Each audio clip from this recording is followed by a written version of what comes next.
Bonsoir à tous et bienvenue dans la Nuit du Sport, dernière édition de ce mois de septembre 2020. Un mois qui a été marqué par de nombreux rebondissements dans la crise qui oppose la Fédération camerounaise de football à la Ligue de football professionnel du Cameroun, LFPC. Et comme vous le savez, la LFPC est rentrée dans ses droits depuis la sentence rendue le 14 septembre dernier par le tribunal arbitral du sport. La FECAFOOT, après avoir pris acte de cette sentence, permet au président de la Ligue de rester en place jusqu'au 30 juin 2021. Et dans le même sillage, la FECAFOOT a nommé lundi dernier un nouveau secrétaire général de la Ligue de football professionnel du Cameroun, conformément aux résolutions prises le 27 septembre par l'Assemblée générale de la FECAFOOT à Yaoundé. Sauf que la Ligue conteste, dénonce et rejette la nomination de la Fédération camerounaise de football qu'elle juge anti-statutaire. Dans la foulée aussi, le ministre des Sports a créé un groupe de travail ministériel chargé du suivi de l'application de la sentence du TAS prononcée le 14 septembre. Les différentes parties se livrent à une véritable guerre de communiqués et contre-communiqués, comme on l'a observé depuis lundi dernier. Alors comment expliquer une telle situation? Pour tenter de comprendre ce qui se passe actuellement, nous recevons ce soir Serge Kamdem Kouam. Il est le vice-président de la Ligue régionale de football pour l'Ouest. Bonsoir, bienvenue. Salut Lydie, salut à mon copanéliste. C'est un plaisir de retrouver Spectrum Télévision et les nombreux téléspectateurs. Bienvenue au Bercail. Merci, merci, merci. En plateau ce soir également, Sylvain Kouambi, les journalistes sportifs. Sylvain, bonsoir. Bonsoir Lydie, bonsoir à Serge, que je retrouve avec beaucoup de plaisir. La pandémie, je la coincée un peu à l'extérieur, donc c'est plaisant de le voir en très bonne santé. Et j'espère qu'on va partager un bon moment sur votre plateau ce soir. Tout à fait. On va donc démarrer sans transition par la pause actu. Et c'est avec le volleyball que nous ouvrons cette émission, avec notamment ce crowdfunding lancé par la Fédération camerounaise de volleyball qui vise à lever 300 millions de francs CFA afin donc de continuer à construire le collège sport études Johnson à Yaoundé. Les fonds récoltés par don ou prêt serviront essentiellement à achever la construction du bâtiment A et de construire le gymnase d'application. Peut-être une première réaction, Serge Kamdem, la FECAVolley qui est lancée là dans le développement des infrastructures. Je pense qu'il y a toujours beaucoup d'innovation dans notre sport en général et dans le volley en particulier, parce que quand on parle de crowdfunding, c'est des choses dont on n'est pas habitué dans le monde du sport. Tout à fait. Ce qu'on appelle une finance par la participation de la masse à travers les réseaux et tout ça. Donc maintenant là, il faut qu'on distingue bien dans le projet du président Abouem. Est-ce que c'est un crowdfunding sous forme caritative ou bien c'est sous forme d'actionnat, donc dans lesquels les gens mettent l'argent et attendent des revenus. Donc tout ça, il faut bien clarifier. Mais c'est déjà des idées novatrices comme ça que nous louons et qu'il faille encourager. Maintenant, si c'est bien organisé et bien suivi, je pense que la FECAVolley essaye de montrer à tous qu'on peut, dans un environnement de conjoncture, quand même faire que certaines entreprises qui ont pignon sur rue se greffent à suivre des projets qui peuvent avoir des atouts positifs pour notre environnement et notre société. Alors, c'est Sylvain, la FECAVolley qui dit que à moyen terme, l'objectif aussi c'est de transformer ce centre de sport-études là en centre sous-régional de développement du volleyball au regard des investissements envisagés. Quelle est la lecture que vous faites justement par rapport à cette nouvelle démarche engagée par la FECAVolley? Ça ne peut qu'être une lecture d'espoir, parce que malgré l'environnement qui est très souvent décrié, difficulté à faire ceci, difficulté à trouver ceci, on peut quand même mettre en place, on peut réunir des efforts pour permettre que le sport qui nous passionne, ou alors l'institution à laquelle on est en charge, puisse rayonner et surtout s'occuper de... Parce que tout cela, ce sera au bénéfice de tous les affiliés, notamment les amoureux de ce sport, que sont les volleyeurs et les volleyeuses. Et on a bien vu que depuis depuis au moins ces 5 dernières années, la fédération est dans un vaste projet qui concourt justement à faire rayonner cette discipline, et cela c'est déjà vu avec la construction des infrastructures à Matuku, dans le nord Cameroun, et Aujourd'hui, on annonce d'autres infrastructures sportives, d'autres espaces de jeux de volleyball dans d'autres régions. Donc, cette dynamique-là inspire et devrait même inspirer. Vous avez vu tout le plaisir que Serge a eu à commenter ces prouesses-là. Certainement, il souhaiterait que dans le football, que cela soit également le cas. Et il faut le rappeler aussi, peut-être, c'est ce que la FECAFOOT va vivre un jour, parce qu'il faut le dire aussi, la FECAVOLEY sort d'une longue période de grandes batailles en interne. Et le président, par une méthode dont lui seul est maître, a réussi à fédérer l'ensemble du mouvement de volleyball autour de lui pour justement aller vers la vision qu'il a fixée. Maintenant, il y a beaucoup de choses qui restent à dire encore dans ce processus-là, mais c'est déjà encouragé, surtout ce projet sport-études qui va finalement être l'une des premières au Cameroun, notamment pour une fédération, d'implémenter cela. Ce sera une première et on ne peut que encourager et dire au président d'aller de l'avant et que cela puisse inspirer les autres fédérations de ce que malgré les difficultés, on peut trouver les moyens pour mettre en avant le sport pour lequel on a la charge. Et mon seul souci, et je le dis tout le temps, même quand j'ai souvent l'habitude de l'avoir en interview ou dans un échange privé, je lui fais toujours comprendre que le littoral, c'est quand même une grande région de volleyball et jusqu'ici, je reste sur ma soif parce que je ne vois pas encore le volleyball se jouer dans le littoral. Et bon, il me semble bien qu'un programme est également mis en place pour la relance totale du volleyball sur toute l'étendue du territoire national.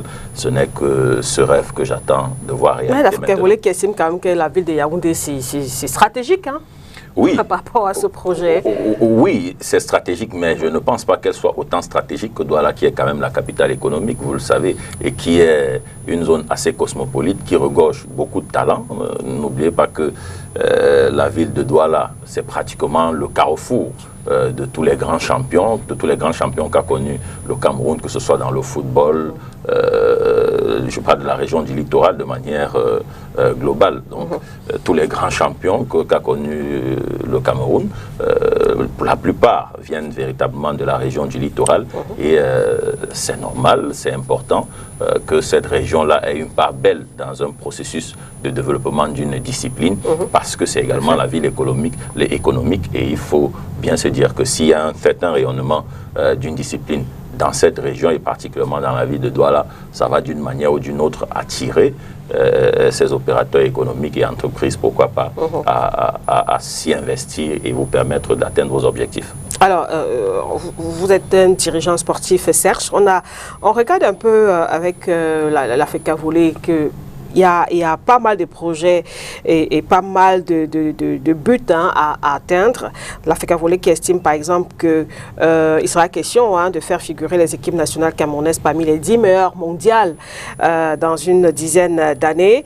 Et un peu plus loin, toujours dans le même ordre d'idée, les clubs et équipes nationales africaines pourraient se retrouver à Yaoundé pour préparer les compétitions internationales à de meilleurs coûts et avec des sparring partners de qualité, tant en matière de beach qu'en volleyball indoor. Donc, tous ces projets, toute cette projection-là, est-ce que l'ambition, c'est quand même osé? Est-ce que c'est réaliste? Il faut commencer par dire que lorsqu'on sort des guerres internes, et que sur le plan sportif, on réussit à fédérer toutes les énergies pour tutoyer l'Afrique et en plus jouer des Coupes du Monde, comme on le fait avec nos équipes nationales, que ce soit en dames ou quelquefois en monsieur, c'est déjà une visibilité pour le pays. Et quand vous avez la chance d'avoir une politique qui greffe sur votre stratégie les annonceurs de qualité, qui sont des entreprises qui ont pignon sur rue dans votre pays, la visibilité, elle est réelle. Et je voudrais que Sylvain comprenne un peu la détermination de cette fédération en se focalisant peut-être d'abord dans une grande métropole, parce qu'en réalité, que ce soit Douala ou Yaoundé, il faut bien choisir quelque part par où commencer. S'ils ont choisi Yaoundé, il faut bien qu'ils finalisent le projet, qu'ils l'implémentent, qu'ils se rassurent que ça marche bien avant de commencer à étendre les tentacules. Donc pour aller dans ton sens, Lydie, la fédération est dans son rôle. Surtout que nous savons que généralement le sport prisé par la majeure partie des gens, c'est le football. Quand vous réussissez à amener les gens, une certaine grande population à se focaliser sur le volley, qui était hier un sport marginalisé par beaucoup, on comprend donc que ceux qu'on appelait quelquefois des sports mineurs peuvent se frayer leur chemin dans cet imbroglio de sport qui existe. Et le volley est en train de s'illustrer. Donc, on n'est pas resté cloîtré et dire on est marginalisé. Il faut rêver grand. Voilà. Et en rêvant grand, lorsque vous avez déjà pu être champion d'Afrique, lorsque vous avez pu jouer une Coupe du Monde, lorsque vous faites des grandes conférences dans le monde où on parle du Cameroun en termes d'équipe de volley, il est normal que vous commenciez à mettre sur pied les jalons de quelque chose qui va perdurer. Et je pense que c'est l'exemple même à suivre par plusieurs fédérations. Le football le fait de façon naturelle parce que c'est l'opium du peuple. Les gens font le foot même en s'amusant. Les enfants jouent au foot même dans la rue. Mais combien d'enfants vont s'intéresser au volley si on ne les y amène pas? Donc vous comprenez que, sincèrement, chaque Camerounais devrait accompagner cette fédération. On n'est pas obligé d'aimer les hommes qui y sont. Mais il faut apprécier ce qui est entrepris dans l'intérêt de notre population, dans l'intérêt de notre jeunesse et dans l'intérêt de notre sport. C'est la même lecture, Sylvain? Oui, par rapport à ces ambitions. Oui, c'est la même lecture. Maintenant, il faut dire que certainement l'environnement s'y prête aussi. Vous savez que ça va bientôt faire une décennie maintenant qu'il n'y a pas eu d'élections dans plusieurs fédérations en dehors de l'Africa Foot. Peut-être c'est ce qui essaie de tuer un peu certaines velléités en attendant que le processus soit lancé, comme ça semble vouloir être le cas avec la note du ministre. Mais au moins, on se rend bien compte que ce temps de l'attente-là permet quand même à l'Africa Volley de poser les véritables jalons. Donc, l'Africa Volley profite de cette accalmie, si on peut dire ça comme ça, pour poser les jalons de quelque chose qui va véritablement susciter de l'espoir pour le développement de ce sport. Et c'est tout bénef en ce sens qu'au moins ça permet aux gens de voir et au moment venu de prendre la décision qui s'impose par rapport à la vision que chaque personne viendra présenter face aux différents membres. Donc pour moi, je reste assez satisfait de ce qui se fait. Vous êtes optimiste par rapport à ce pari de l'avenir, comme l'a baptisé l'Africa Volley. Pourquoi est-ce que ça amène à se satisfaire et à continuer d'espérer? Parce que une fois que les projets sont annoncés, on voit des bases, des jalons se poser progressivement. Et on a déjà pu voir, lorsqu'il s'est lancé dans la restructuration des équipes nationales, on a bien vu que les premiers résultats ont été immédiats après un certain nombre de temps, notamment les 2 CAN qu'ont remporté l'équipe de volley féminine, le rayonnement sur le plan international avec une participation à la Coupe du Monde, avec une participation aux Jeux Olympiques. Le Cameroun est entré je crois que le Cameroun fait partie des 5 meilleures nations de volleyball en Afrique. Donc, au moins sur ce plan, il y a des résultats. Sur le plan de l'implémentation, on a vu tout récemment un camp qui a regroupé plus de 500 enfants du côté de Yaoundé pour leur permettre de leur inculquer déjà cette notion de volleyball, cette envie suscitant en eux, cette envie de pratiquer la discipline. On a vu des infrastructures commencer à sortir de terre dans plusieurs zones du pays. On a vu des grandes compétitions internationales s'organiser au Cameroun. Tout à fait.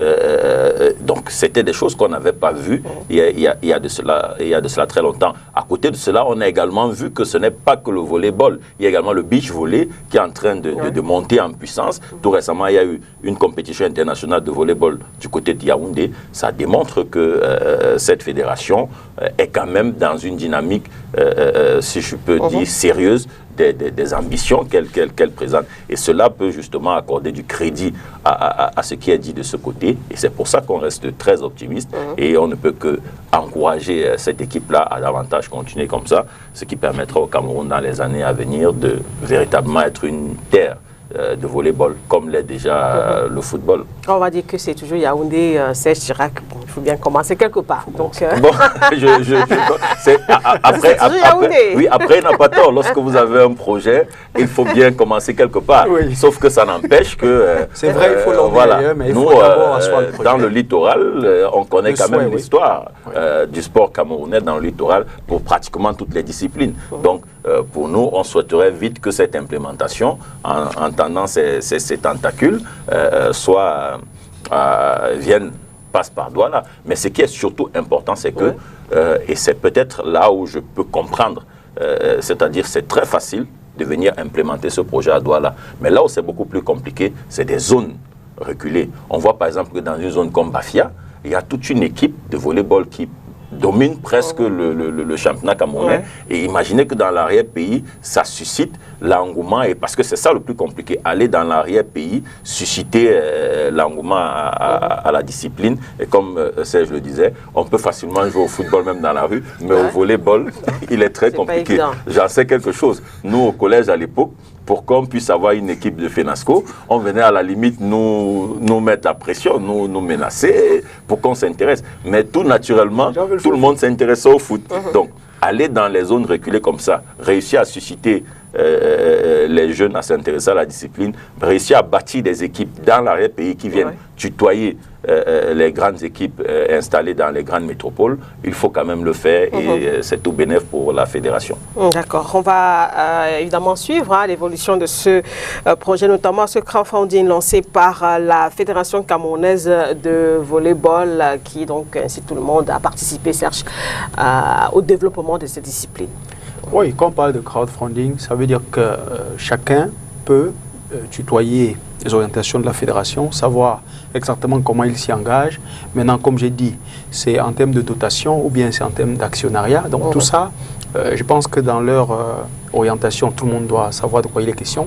Je voulais encore dire au crédit de cette fédération que lorsque vous avez des entreprises qui vous accompagnent, qui sont basées dans une ville comme Yaoundé pour leur siège social, investir à côté d'eux est plus crédible parce qu'ils touchent du doigt ce que vous leur dites.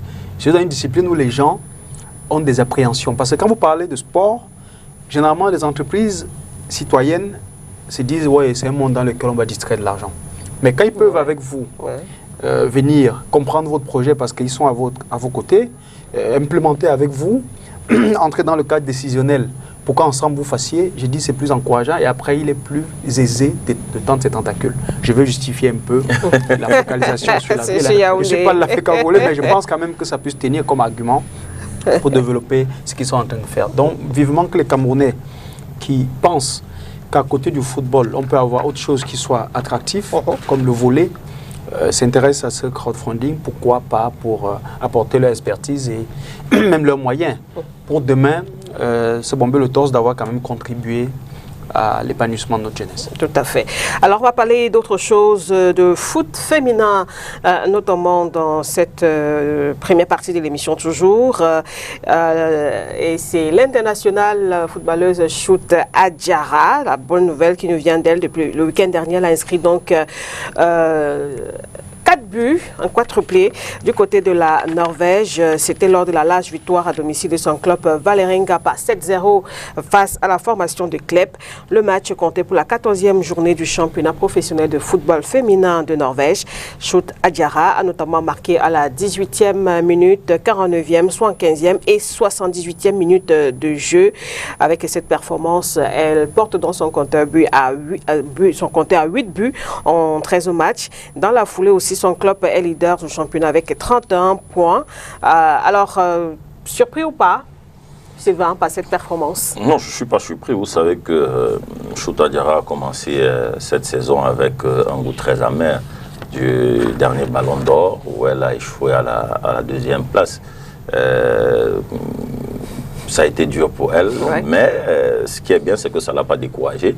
Et dans les entretiens qu'elle a accordés, on sentait déjà cette volonté de donner plus, parce qu'elle estimait que peut-être si elle n'a pas eu ce ballon d'or, c'est qu'on estimait qu'elle n'a pas donné plus. Et c'est tout bénef que ça lui répond favorablement sur le terrain. Et ce sont des très bonnes statistiques qui vont certainement plaider en sa faveur lorsque la prochaine cérémonie des awards sera organisée. Donc on ne peut qu'être satisfait. C'est vrai que le football féminin a connu des difficultés parce que la CAN devait se jouer finalement. Ça a été annulé puis reporté, je crois, l'année prochaine, en 2022, si mes souvenirs si je ne me trompe pas de date. Donc ça permet quand même de voir que même si sur le plan continental, on a encore des difficultés à véritablement organiser le football féminin, les filles démontrent qu'elles méritent qu'on s'intéresse et qu'on les encourage et qu'on les accompagne pour que ce football au féminin puisse aussi rayonner. Donc on va saluer cette très belle performance d'Adiara et l'encourager à continuer dans ce sens. C'est également le même avis, Serge. Ces 4 buts inscrits dans un seul match par la footballeuse camerounaise, ça mérite justement, comme disait Sylvain, d'être encouragé. Oui, je vais aller plus loin que Sylvain en disant que lorsqu'on a passé 7 journées sans marquer un seul but, et on est à la 14e journée de son championnat, j'avoue que lorsqu'on a la chance d'en marquer et qu'on peut en marquer directement 4, on a comme impression qu'on a passé 3 journées seulement sans marquer. Donc je dis, c'est un satisfait global, c'est quelque chose de bien, de voir surtout que celle qui aujourd'hui est une des lionnes indomptables les plus rayonnantes. Parce que lorsqu'on parle de la dernière cérémonie des awards au niveau de Ballon d'Or africain à leur catégorie, il est souvent bien même d'échouer au pied d'un podium. Parce que ça sert d'élément motivateur.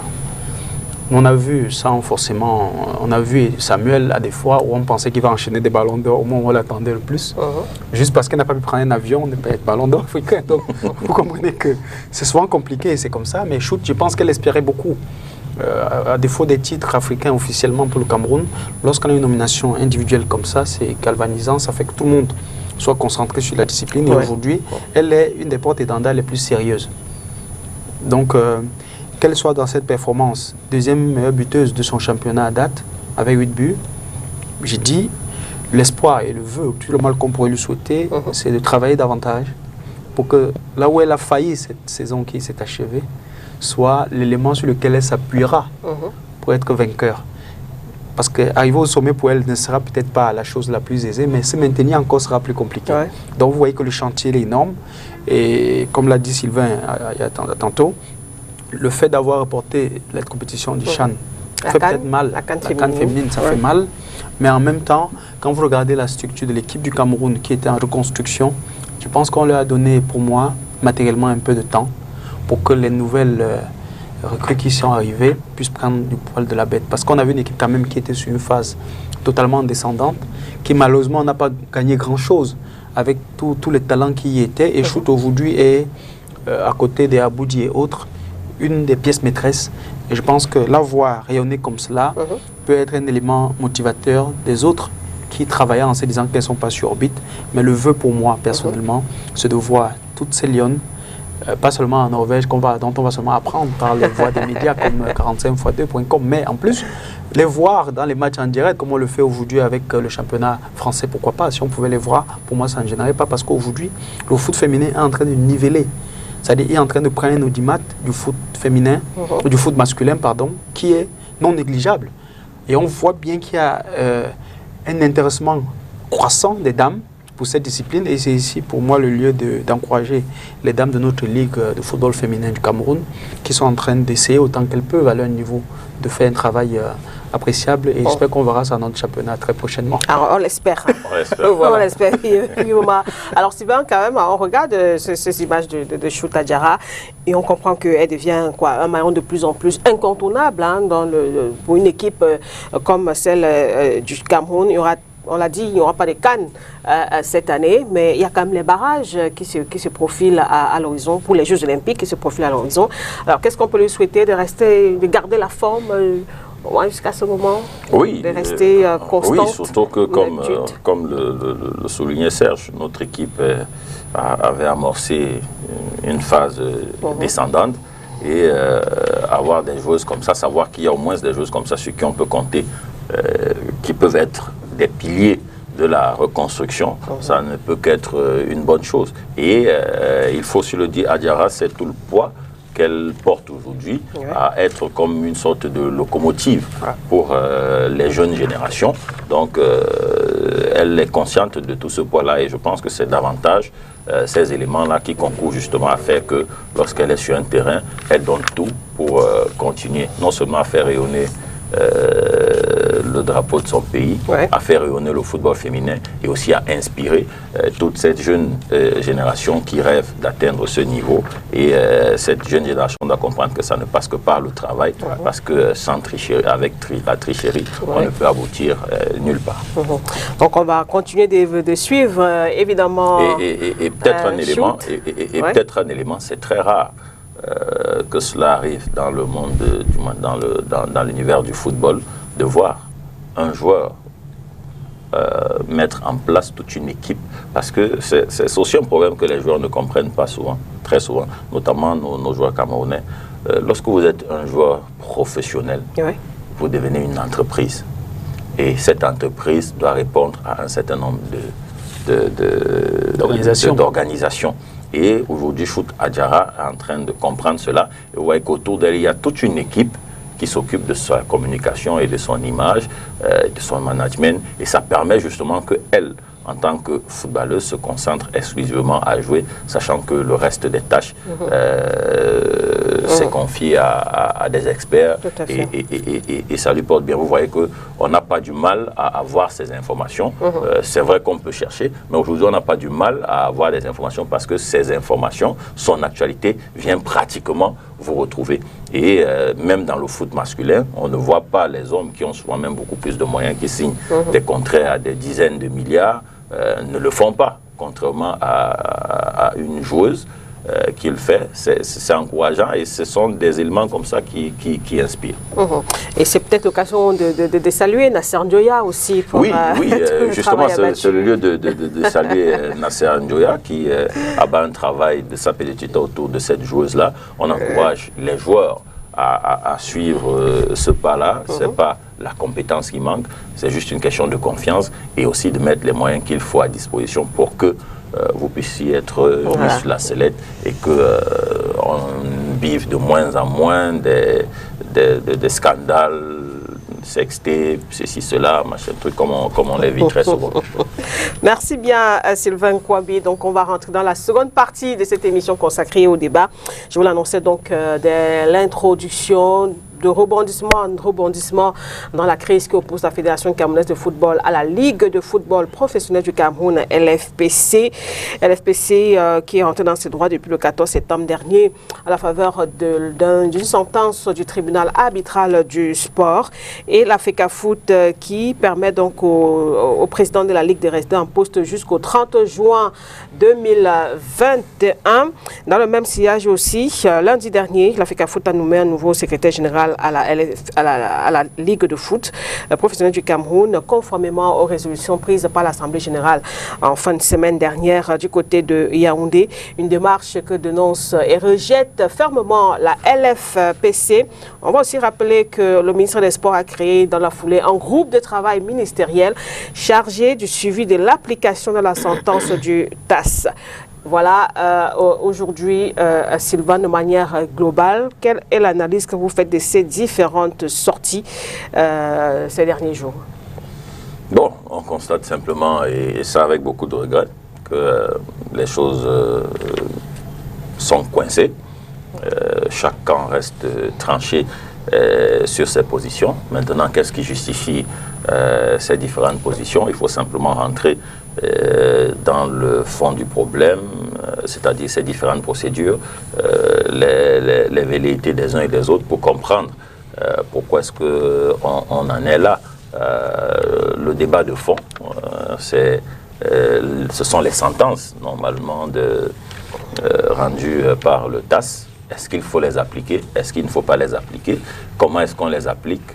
Voilà en fait le débat de fond et cela nous entraîne dans un juridisme qui à un moment peut perdre un peu tout le monde et ça me donne le sentiment qu'on n'apprend pas de nos oreilles parce que tout ce qui est vécu là, peut-être pour certains c'est surprenant, mais c'est une sorte de réchauffé de ce qu'on vit à la fédération depuis plus de 5 ans maintenant.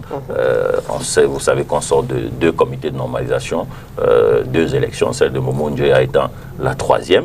Et donc, c'est pratiquement le même processus. Les élections sont contestées, on s'attaque à telle institution, on attaque au TAS, les décisions tombent, est-ce qu'on les applique, est-ce qu'on les applique pas, on fait appel. À la fin, l'État se mêle, la FIFA intervient pour suspendre, après on remet un autre comité de normalisation. Donc, c'est une sorte de réchauffé. Donc, je ne serais pas surpris qu'on se retrouve dans les travers d'il y a quelques années avant que cet exécutif ne se mette en place. Alors qu'on a quand même vu Serge Kamdem, hein, beaucoup de communiqués, beaucoup de documents ces derniers jours concernant notamment le secrétaire général. Le secrétaire général, on sait qu'en fin de semaine dernière, après l'Assemblée générale, la FECAFOOT avait 72 heures pour nommer un secrétaire général à la LFPC. Ça a été fait lundi dernier. Sauf que la Ligue professionnelle du Cameroun conteste cette nomination et estime notamment que cela est anti-statutaire. Cela viole les statuts, Serge. Bon, voilà, je pense que, après avoir suivi Sylvain, je voulais faire la remarque quand même. Hein. C'est vrai qu'on a fait beaucoup de procès dans le foot ces dernières années et chacun en a un peu marre. Donc le souci pour chacun, c'est de sortir rapidement de ça. J'ai pas souvenance d'avoir vu Sylvain quand même pendant les derniers travaux à Yaoundé, de l'AG du comité exécutif. J'avoue que pour ceux qui y étaient, tout le monde savait qu'on a fini avec les guéguerres en fait. Parce qu'il faut bien qu'on comprenne. La sentence du STAS est en application, puisque la sentence dit de rétablir la Ligue dans ses droits à partir d'une date précise. La Ligue, c'est l'entité qui gère le foot professionnel avec le mandat de la fédération. Elle est rétablie dans ses droits. Mais il faut maintenant qu'on se pose une bonne question, Sylvain, c'est avant même la sentence du STAS et l'interférence de la fédération dans les affaires de la Ligue, qu'est-ce qui ne marchait pas? C'est là la grande question. Si vous êtes une entité qui a une autonomie de gestion et que vos organes, que sont le conseil d'administration, l'assemblée générale, si par mégarde, vous, le président, fonctionnez en marge de ces instructions alors que c'est statutaire et que la plainte vient du bas et dont la fédération est obligée de se trouver immixée dans votre gestion pour faire que vous puissiez jouer, ça va durer un temps, mais ça ne peut pas durer tout le temps, surtout si la base, qui sont les clubs, ne sont pas dans la même logique, la même mouvance que vous. Vous voyez là qu'on pose un problème fondamental concernant surtout le conseil d'administration de la LFPC. Les gens ont perdu la qualité de membres il y a longtemps, mais on n'y a rien fait. Si vous vous souvenez, avant même qu'on arrive à ces derniers comités exécutifs, avant la sentence du TAS, comme je disais, qu'est-ce qui a fait que la fédération se sente obligée de prendre le championnat professionnel en main? Il y avait un conseil d'administration qui siège et son président sort un communiqué pour dire ceux-là n'ont pas la qualité, non plus la qualité. Donc, ça dit lui, président, fonctionner en marge de son conseil, alors que les entités, ils doivent fonctionner ensemble pour l'hégémonie de la situation. Tout ça en marge d'une assemblée générale qu'on ne tient pas, peut-être par défaut de moyens. Et quand on est dans cette posture, quand vous regardez en plus la dernière décision de New Star, qui est aujourd'hui a été rabattue par le TAS, la plainte va à l'encontre du conseil d'administration, qui n'a pas eu qualité par ses membres pour prendre une certaine décision. Donc vous comprenez que le verre était dans le fruit depuis longtemps. Maintenant, pour revenir aux travaux du comité exécutif suite à la sentence du TAS, déjà le ministre des Sports a fait ce qu'on appelle la paix des braves, quand il appelle, c'était le 17 je pense. 17 septembre. Quand il a appelé le président de la LFPC et ses membres, le président de la FECAFOOT et ses accompagnateurs, il a dit, pour l'intérêt supérieur de notre pays, trouver une solution. Parce que la sentence du TAS, il faut le dire, l'appliquer de façon stricte va créer un problème. Lequel? La sentence dit de rétablir certains clubs comme New Star et autres, si on veut être juridique jusqu'au bout. C'est-à-dire que personne ne doit descendre. Ça veut dire que personne ne montera. Ça veut dire que Bamenda ne sera jamais décrété champion. Ça veut dire que certains clubs appelés à être relégués ne le seront jamais, parce que New Star, lui, ne descendra pas.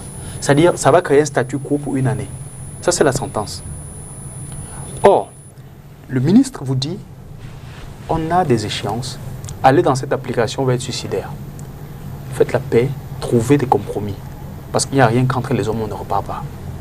Et j'ai dit, au sortir de cette réunion, le président de la fédération tend la main au président de la LFPC, il lui dit, retrouvons-nous à mon bureau. Et je crois que le jeudi ou le lendemain ou 2 jours après. Et quand ils y arrivent, qu'est-ce qu'il met en exergue? Il lui dit, ok, la LFPC va être rétablie, mais il y a des problèmes au niveau de l'application des textes aujourd'hui. Le mandat que vous avez, de par la suspension qui aujourd'hui n'est pas correcte, a été caduque parce qu'il fallait qu'il s'achève depuis le mois de juillet. Il faut qu'on trouve une solution à ça. Aujourd'hui, dans les nouveaux textes de la FECAFOOT, un président ne peut pas être âgé de plus de 75 ans. Il faut qu'on trouve une solution à ça. La convention qui lie la LFPC et la FECAFOOT est caduque depuis 2016. Donc, il n'y a aucun support matériel qui permette de décaisser de l'argent aujourd'hui à la FECAFOOT au profit de la LFPC. Donc, ça peut se faire de façon arbitraire et ça ne va pas encourager la LFPC à bien travailler. À la lecture de tous ces aspects, il invite le président de la Ligue à faire une réflexion dessus et qu'il se retrouve après. C'est vrai que le jour de la seconde rencontre, le président apparemment n'est pas venu. Mais au comité exécutif, il était convié. Et au comité exécutif, qui a travaillé du 24 au 25, tous ces problèmes ont été remis sur la table. Et de commun accord, le comité exécutif a convenu des résolutions que vous avez vues pour lever les verrous par rapport au statut. C'est-à-dire qu'on a fait un gentleman agreement entre deux structures où les entités, c'est-à-dire les éléments mis ensemble sont liés. Si on a violé le statut en disant qu'on lève de façon exceptionnelle le verrou sur l'âge pour que le président reste en place, c'est associé au fait qu'on va désigner en même temps un secrétaire général. Parce que le conseil actuel, qui sur le plan statutaire, comme le dit la LFPC, devrait nommer ce secrétaire général, aujourd'hui est contesté. Je ne sais pas si on se comprend. Donc, pour faire quelque chose qui devrait marcher vite par rapport au délai qu'on a, dans le gentleman agreement, il a été convenu qu'on va de façon exceptionnelle lever le verrou sur l'âge. La FECAFOOT va en contrepartie nommer directement un secrétaire général. Et dans les 30 jours, le président va tenir l'Assemblée générale pour qu'on complète le conseil par rapport aux membres qui ont perdu la qualité, pour finir le mandat. Et on a prorogé la fin du mandat jusqu'en 2021. Juin 2021. Donc, vraiment, les gens se sont salués. Il y a une volonté de toutes les parties qui ont assisté à cette réunion. D'ailleurs, le conseil allait du 24, le comité allait du 24 au 25. Parce qu'il fallait que les gens aient la lucidité de faire des choses normalement. Et au sortir de là, vous avez bien vu qu'il y a... On sait que tout le monde fonctionne main dans la main. Bon, à l'Assemblée générale, pendant qu'on est en plein travaux, pendant que le président est en train de soumettre ce qu'il y a eu au comité déjà à ses membres, qui sont les décideurs de la fédération, l'Assemblée générale de la FECAFOOT, les représentants de la LFPC qui y étaient, et tous les autres membres, à quelques cas, peut-être 2 cas près, ont approuvé l'ensemble de ce qui a été fait. On a approuvé. Et on attendait simplement ce qu'on appelait son implémentation, pour que les gens travaillent, qu'on commence à jouer. Mais quand vous regardez la sortie du président de la LFPC, le 25, il vous dit, il a fait une réunion où on l'a piégé, il a piégé. Voilà les premiers mots. Il n'est pas d'accord. Non, il dit on l'a piégé, il a piégé. Après, vous sentez qu'il y a une évolution, parce que le second courrier que vous citez montre plutôt qu'il n'est pas d'accord avec le secrétaire général qu'on a nommé. Parce que c'est en violation des statuts. Pour dire quoi? Pour dire qu'il est d'accord que lui, président, reste, ce qui était dans cette convention. Mais maintenant, il conteste un élément de la convention qui est le secrétaire général. Il ne peut pas contester un et laisser l'autre. Est-ce que vous comprenez ce que je suis en train de dire? C'est-à-dire, les éléments qui ont été mis dans cette convention sont des éléments qui sont concomitamment liés. Comme c'est une dérogation qu'on fait, donc ça sort du général pour entrer dans le particulier. Et dans le cadre général, il a été convenu, 1, on fait la dérogation sur l'âge, donc on lève le verrou sur l'âge. Au lieu de 75 ans maintenant, désormais avec son âge, il va travailler. 2, on proroge, c'est-à-dire au lieu de juillet comme c'était prévu pour s'achever, on ajoute le nombre de mois qui restait pour juin 2021. La sentence a demandé ça. Bien sûr, j'ai dit on accepte tout ça, parce qu'il faut que l'Assemblée l'adopte en conformité avec la sentence. 3, comme vous deviez aller au conseil avant de proposer le secrétaire général et que tout ça, on n'a pas le temps matériel, on laisse la main à la fédération de désigner. Donc dans les trois étaient liés. Et le président de la fédération, en désignant M. Paul Mébizo comme secrétaire général, restait en droite ligne des accords de cette convention. Tout ce qu'on attendait de la LFPC à date, c'était justement quand il fixe plutôt sa date d'assemblée générale, pour que les clubs, en se réunissant, qu'on arrête les règlements, la compétition, qu'on arrête ci, qu'on arrête ça, et qu'on convienne de comment on va jouer. Bon, maintenant, quand vous observez, même ce que le ministre a encore fait aujourd'hui, nous, on ne comprend pas grand-chose dedans, parce qu'en réalité... On va y revenir, hein. On va y revenir. Voilà. Le temps peut-être Je pose un peu les jalons pour que vous compreniez exactement comment les travaux sont déroulés. Qu'on comprenne, justement, vous étiez justement à cette assemblée générale de la Fédération camerounaise de football, Serge Kamdem, hein, la semaine dernière du côté de Yaoundé. Alors, Sylvain, vous qui regardez un peu tout ce qui se passe par rapport à cette actualité, est-ce que les arguments développés vous peuvent aujourd'hui justifier par exemple cette démarche de la FECAFOOT qui nomme un secrétaire général? Non, comme je l'ai dit à l'entame de mon propos, je ne suis pas là pour débattre sur la qualité de la gestion de la FECAFOOT ou de la LFPC.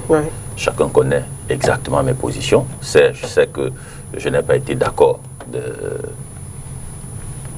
du projet du général. Mais eux, ils ont quand même réussi l'exploit de lui donner un mandat pour qu'il mène son mandat. Tu dis qui? Vous, les présidents de club. Mais tu sais de quel côté j'étais moi aussi à Sénégal. Je parle des présidents de club. Je ne suis pas en train de parler de vous, personne. Que l'Assemblée générale. Voilà. Je dis vous, les présidents de club, c'est vous qui constituez l'Assemblée générale. Je ne suis pas président de club ici, je suis. Non, je dis à ce moment, vous gérez un club. Il faut bien situer l'espace et le temps. Mais je suis en train de refaire l'histoire. Vous avez refait l'histoire. On ne se perde pas pour ceux qui nous suivent. Voilà. Vous avez. Non, on vous a présenté. On a présenté votre casquette au moment. Le président de la fédération.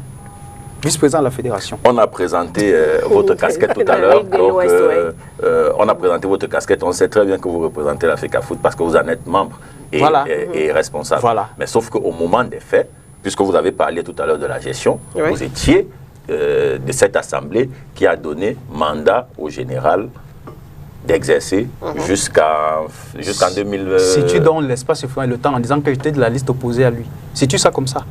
Non. Rapidement, pour que les gens qui nous suivent sachent. Parce que tu peux faire ça, on pense que j'étais d'avis qu'ils prennent pour travailler. Je veux que tu lèves ça rapidement. C'est pas le... Parce que parle de l'essentiel là, tu vas nous distraire. C'est pas le débat aujourd'hui. Voilà. Sylvain, allez-y. Donc, les membres de l'Assemblée générale, donc les présidents de club, ont donné mandat au général d'exercer jusqu'en 2019. Ça, c'est clair. Donc, ils étaient d'accord avec le projet que le président... Jusqu'en 2020, tu veux dire? Jusqu'en 2020, voilà. Donc, ils étaient d'accord avec le mandat, avec le projet général. Donc, je ne suis pas ici pour débattre de est-ce qu'il gère bien, est-ce qu'il ne gère pas bien. Parce que s'il faut rentrer dans la gestion et de la FECAFOOT et de la Ligue, honnêtement, on peut passer toute une éternité là. On ne réussira pas du moins à trouver de très bons points à leur accorder. Maintenant, je veux rectifier quelque chose qui a été dit par Serge. Il a parlé du conseil d'administration. Non, ce n'est pas de ça dont il était question dans les sentences. Particulièrement celle de New Star. Celle de New Star portait des points sur le règlement du championnat qui avait été adopté. C'était ça la procédure de New Star. Adopté par qui? Le règlement de la compétition, qu'est-ce qu'il a dit sur les règlements? Il a dit que le conseil a modifié le règlement. Il a dit quoi? Non. Je dis bien. Le problème portait sur la décision, le règlement du championnat qui avait été fait au début de la saison, où il avait été arrêté un mécanisme parce que le projet était le passage à 20. Et on connaît exactement quel était le mécanisme. Sauf qu'en cours de saison, il y a eu un souci, contrainte de temps, dont vous savez très bien, et on est passé à une formule qu'on a appelée les play-offs, ce qui a entraîné la modification du règlement. Donc, ce n'était pas un problème de la qualité des membres. C'était un problème... La qualité existait déjà ou pas, Sylvain? Moi, je parle de ce qui a... Oui, mais je veux dire, la qualité des membres existait déjà ou pas? Parce que le problème reste jusqu'à présent. Serge, je parle de ce qui a engendré... Tu veux parler de la sentence, mais je t'ai dit que... Non, Serge... On dit la même chose, mais on se comprenne. J'ai dit ceci, n'est-ce pas? Même les membres qui ont pris la première résolution dont tu parles, avaient-ils tous la qualité? Serge, ça c'est un autre débat. Non, mais c'est parce que tu es en train de dire comme si ce que j'ai dit pour la qualité n'est pas avéré. La preuve, c'est que jusqu'à présent, dans les résolutions, ça ressort. Serge, ça c'est un autre débat. Ne vous inquiétez pas, je reviendrai. Voilà, vas-y donc. Voilà. Je suis encore sur ce qui a engendré la procédure. C'était un problème de texte.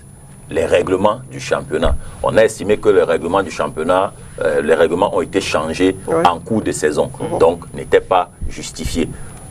Voilà le fond du problème. Et je pense que jusqu'ici, le TAS s'est prononcé dessus et non sur la qualité des membres du conseil d'administration, en estimant qu'il n'y avait pas lieu de changer. Le TAS a sorti un rejet. Ça veut dire que le TAS a estimé que la fédération n'avait même pas appelé. C'est tout ce que le TAS a dit. Le TAS n'est pas revenu dans le fond de l'affaire New Star. Je parle de New Star. Le TAS n'est pas revenu dans le fond. Le TAS a seulement rejeté l'appel. Écoutez, je veux qu'on non, je veux qu'on se comprenne. C'est-à-dire le TAS n'a pas dit que c'est le conseil ou pas. Le TAS a rejeté l'appel. D'accord, on comprend. C'est tout. On laisse Yvan poursuivre. Serge. Ce qu'on n'a pas dit. Est-ce qu'ils ont dit que c'est à cause du règlement ou du conseil? Non, ils ont rejeté l'appel. Pourquoi ils ont rejeté un appel? Ça veut dire que tu n'as pas l'option, la qualité pour le faire. D'accord, on le permet de poursuivre. Oui. C'est vous qui amenez l'affaire au TAS. Parce que cette affaire avait été résolue par la CCA. Oui. Le débat, c'est l'affaire New Star maintenant. On parle de l'affaire la LFPC. Mais ce n'est pas une décision de justice sur la... C'est ça qui bloque l'affaire LFPC. Non, explique-nous. Laissez-le terminer. Qui nous dit, c'est pas... Non, laissez-le terminer, terminer son On se connaît bien. On se connaît très bien. Si vous voulez qu'on entre dans ce jeu, tout à l'heure, je vous ai laissé dérouler. Si vous voulez qu'on entre dans ce jeu... Je veux dire, non, ce que je veux dire, c'est pas... En fait, permets-moi simplement, c'est pas que ce que je veux dire, c'est quoi? C'est que l'adhésion du New Star ne souffre de rien. Serge, elle est applicable tout à l'heure dans votre développement, avant de revenir sur les travaux de l'Assemblée générale, vous avez fait un chapelet de ce qui engendrait, de ce qui faisait problème. C'est-à-dire, en plus du problème qui est posé, c'est-à-dire l'application de la décision du TAS, il y a que vous avez évoqué ce qui a commencé à faire problème. Non, c'est moi qui évoque, c'est pas qu'on a évoqué ça là-bas. Hein. Je dis, c'est vous qui évoquez. Oui, donc, permettez-moi aussi de revenir sur un certain nombre d'éléments pour clarifier la situation, parce qu'on est là pour édifier. Et tout à l'heure, vous avez laissé croire que la procédure, par exemple, de New Star, c'était celle de la qualité des membres du conseil d'administration. C'est pour ça que je rectifie en disant non, c'était sur l'application, le changement du règlement de championnat. Okay. Voilà, donc c'est dessus que la CCA a tranché. Il était simplement question pour la FECAFOOT d'appliquer cette décision, encore que New Star n'était pas seul dans cette logique. Il y avait également le problème des astres de Douala, qui a également eu gain de cause à la CCA, et la FECAFOOT a trouvé un arrangement anti-sportif pour que Astre reste en Ligue 2. Et vous savez ce qu'était cet arrangement anti-sportif. C'est-à-dire, c'était incroyable qu'on vive ce genre d'arrangement dans le sport. Maintenant, revenu sur la qualité des membres. Mais monsieur Serge, il y a un dispositif de la LFPC dans les textes qui permet justement de régler ce problème. Mais sauf que depuis, personne, c'est-à-dire, je me demande souvent, tout à l'heure il parlait des choses qui ont été adoptées. Moi, je participe à plusieurs assemblées générales. Souvent, vous n'avez même plus envie d'y aller parce que vous avez le sentiment que c'est un lieu où les acteurs, au-delà de tout ce qu'ils veulent s'y faire chaque jour sur le terrain, en privé, oh, on n'est pas content de ceci. Et lorsqu'ils arrivent en assemblée générale, vous avez l'impression que tous arrivent là-bas inoptisés et tout est adopted. Et lorsqu'on ressort de là, les mêmes travers se retrouvent. C'est-à-dire, vous ne pouvez pas compter. Vous avez une assemblée générale où vous pouvez bloquer les travaux tant qu'un certain nombre de dispositions ne sont pas mises en place. Et ce problème perdu depuis 2 ans. Ce problème de qualité des membres.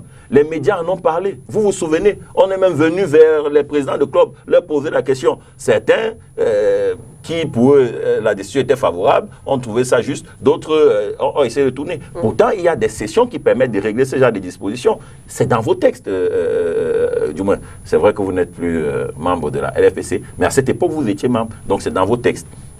Sorti de là, je veux revenir sur la situation du général. Serge, si on s'entend entre nous pour violer la loi et que demain, je ne suis plus d'accord, je convoque la loi, lorsqu'on amène cela devant un juge, il ne juge pas nos arrangements, il juge selon la loi. Je pense que c'est aussi simple que ça. Qu'est-ce que vous Alors, ce que je veux dire, c'est qu'il y a une décision de la CCA, du TAS, qui rétablit la LFPC dans son droit. Lorsque vous revenez, soit vous appliquez, soit vous trouvez un autre moyen. Et si vous reformez une décision du TAS, ça veut simplement dire que vous ouvrez une autre porte à d'autres procès. Et le général, dans sa première prise de parole, dès qu'il sort justement de ce comité exécutif, on a bien vu que c'était un problème de jeu de dupes. C'est un problème de jeu de dupes. C'est-à-dire, vous arrivez, vous commencez à lui dire « votre mandat est échu », encore qu'il faut bien apporter des précisions. Et peut-être vous, les acteurs, il faut bien que vous édifiez les gens là-dessus. Le texte de la LFPC où on a introduit la limitation d'âge qui est déjà en violation, des textes de la FIFA, parce que ça montre déjà une discrimination claire et simple. Ces textes ont-ils été appliqués par une assemblée générale de la LFPC? Donc vous nous donnez le sentiment désormais que les démembrements, bien que tirant leur existence de la FECAFOOT, ne jouissent plus d'une certaine autonomie parce que leurs textes sont appliqués en haut et ils n'ont pas d'autre choix que de les appliquer en bas. Alors que vous savez très bien qu'à l'époque, le projet, et même à l'époque du professeur Joseph Oona, c'était des statuts types. Et de ces statuts types, chaque région avait la possibilité d'apporter ses spécificités dans ces textes-là. Et c'est comme ça, et c'est ça le principe. Même à la FIFA, on vous donne des statuts types, des statuts standards, et vous venez apporter des modifications ou alors des particularités en fonction de votre manière de faire les choses. Donc, ces textes prévoient justement, je crois en leur article, je crois c'est en l'article 40, alinéa 9, ce texte précise bien la qualité du comité exécutif. Et dans cet alinéa, pratiquement, précise les modalités ou alors la compétence du comité exécutif dans la désignation ou la révocation. C'est sur proposition d'un conseil d'administration.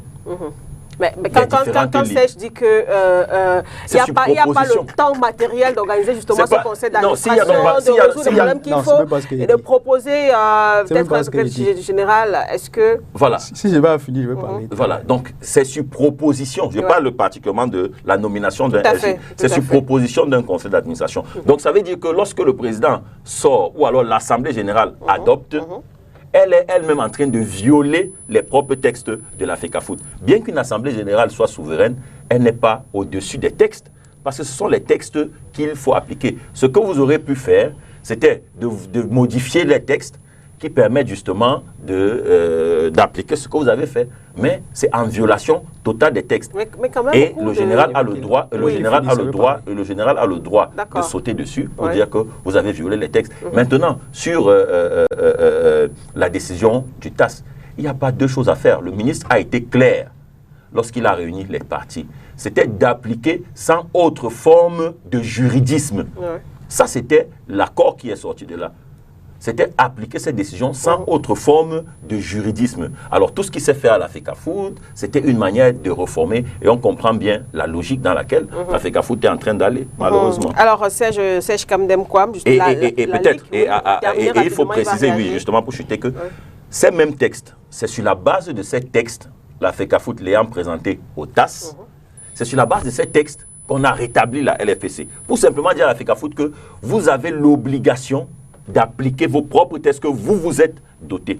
Donc, il n'y a pas de logique à ce que vous revenez sur le terrain et vous trouvez des dispositions spéciales que vous faites adopter par une assemblée générale. Une personne attaque ça, c'est rapidement botté en touche. D'accord. Serge, vous souhaitez réagir?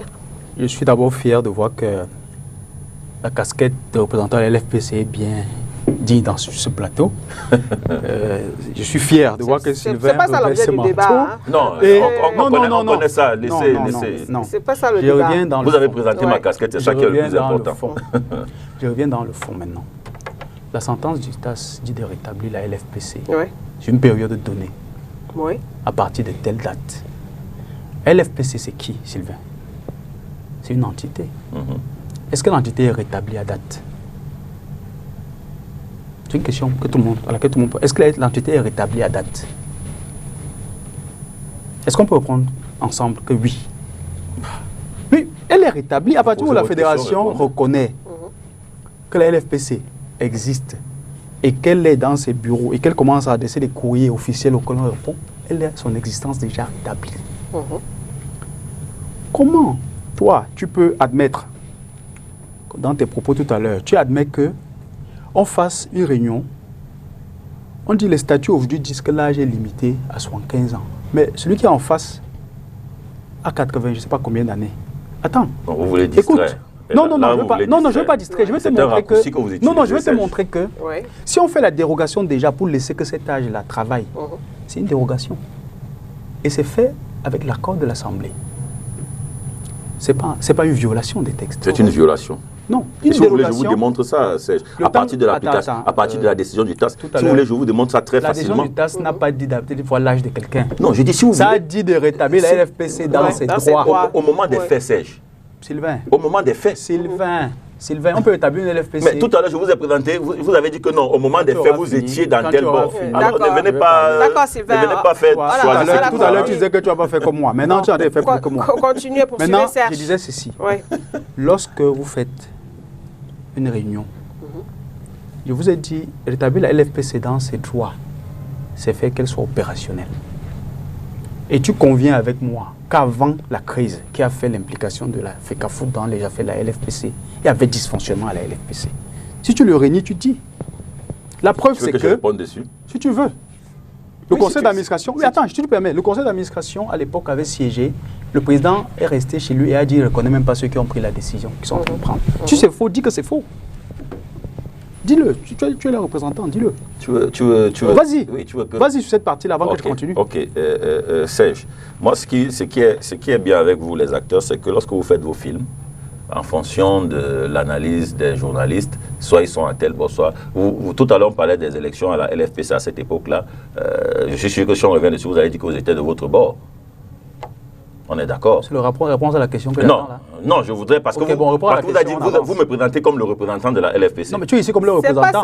C'est pas ça, il est journaliste. Non, pour l'instant. Il est journaliste. Vas-y, voilà. Le journaliste a perdu sa casquette depuis un temps. Il ne défend pas une cause simplement. Je ne suis pas en train de défendre. Explique-nous les choses qu'on va comprendre. Est-ce qu'à l'époque, en tant que journaliste, il n'y avait pas une crise entre le président et son conseil? Je vais donc vous dire, Serge, pour vous montrer que vous, les acteurs, vous-même, vous n'êtes pas sérieux. Ok. Lorsqu'on critique la gestion, puisque vous savez que je critique la gestion de la LFPC, ce n'est pas un simple fait du président de la LFPC.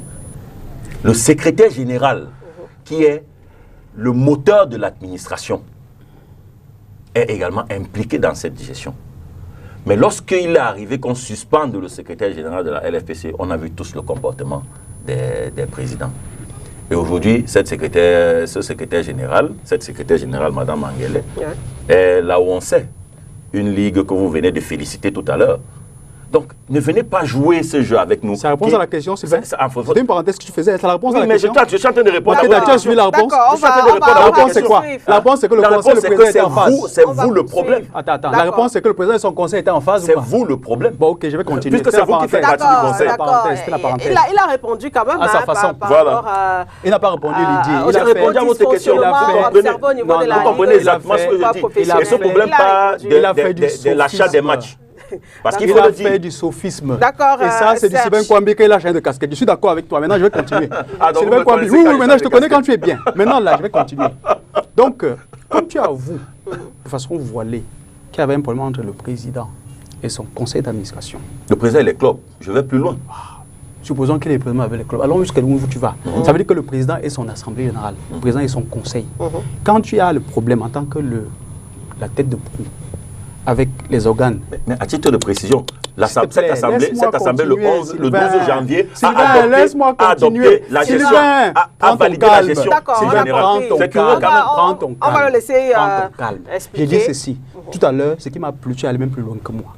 Si en tant que président, tu as des problèmes avec ton conseil d'administration, tu as des problèmes avec ton assemblée générale, ok, qui fait problème? Maintenant, la tutelle. Qui est la tutelle? C'est pas forcément le général qui fait problème. Hein. Ah, j'ai pas dit ça. J'ai dit qui fait problème, pose une question. Voilà. Ok. Maintenant, ta tutelle, la tutelle de la LFPC, qui est la FECAFOOT, s'est saisie du problème. Fait la calmie, donne des injonctions qu'allez faire comme ça, vous jouez. C'est comme ça qu'on a pu achever la saison que la LFPC a organisée. Parce que la FECAFOOT, dès l'élection du président Seydou Boumondjoua et son comité exécutif, ont même pris les choses en main pour faire la calmie. Si tu as bonne mémoire. Il y avait le feu. Pourquoi il y avait ce feu? Parce que justement, il y a un désaccord entre les organes même de la LFPC. Non. Oui, quand on dit entre les organes, ça peut être le président, ça peut être le conseil, ça peut être n'importe qui, mais il y a un désaccord entre eux. Ça veut dire que la LFPC était désagrégée, elle était disloquée. Non. Oui, monsieur. Tu as dit tout à l'heure que le secrétaire général aujourd'hui est recruté là-bas. Ça veut dire que le secrétaire général n'était plus en phase avec son président, n'était plus en phase avec son conseil. Tout ça, c'est une déstructuration. Ça veut dire que... On remplace, quand vous êtes défaillant, on remplace. Attention, et même le mécanisme de remplacement dont tu parles.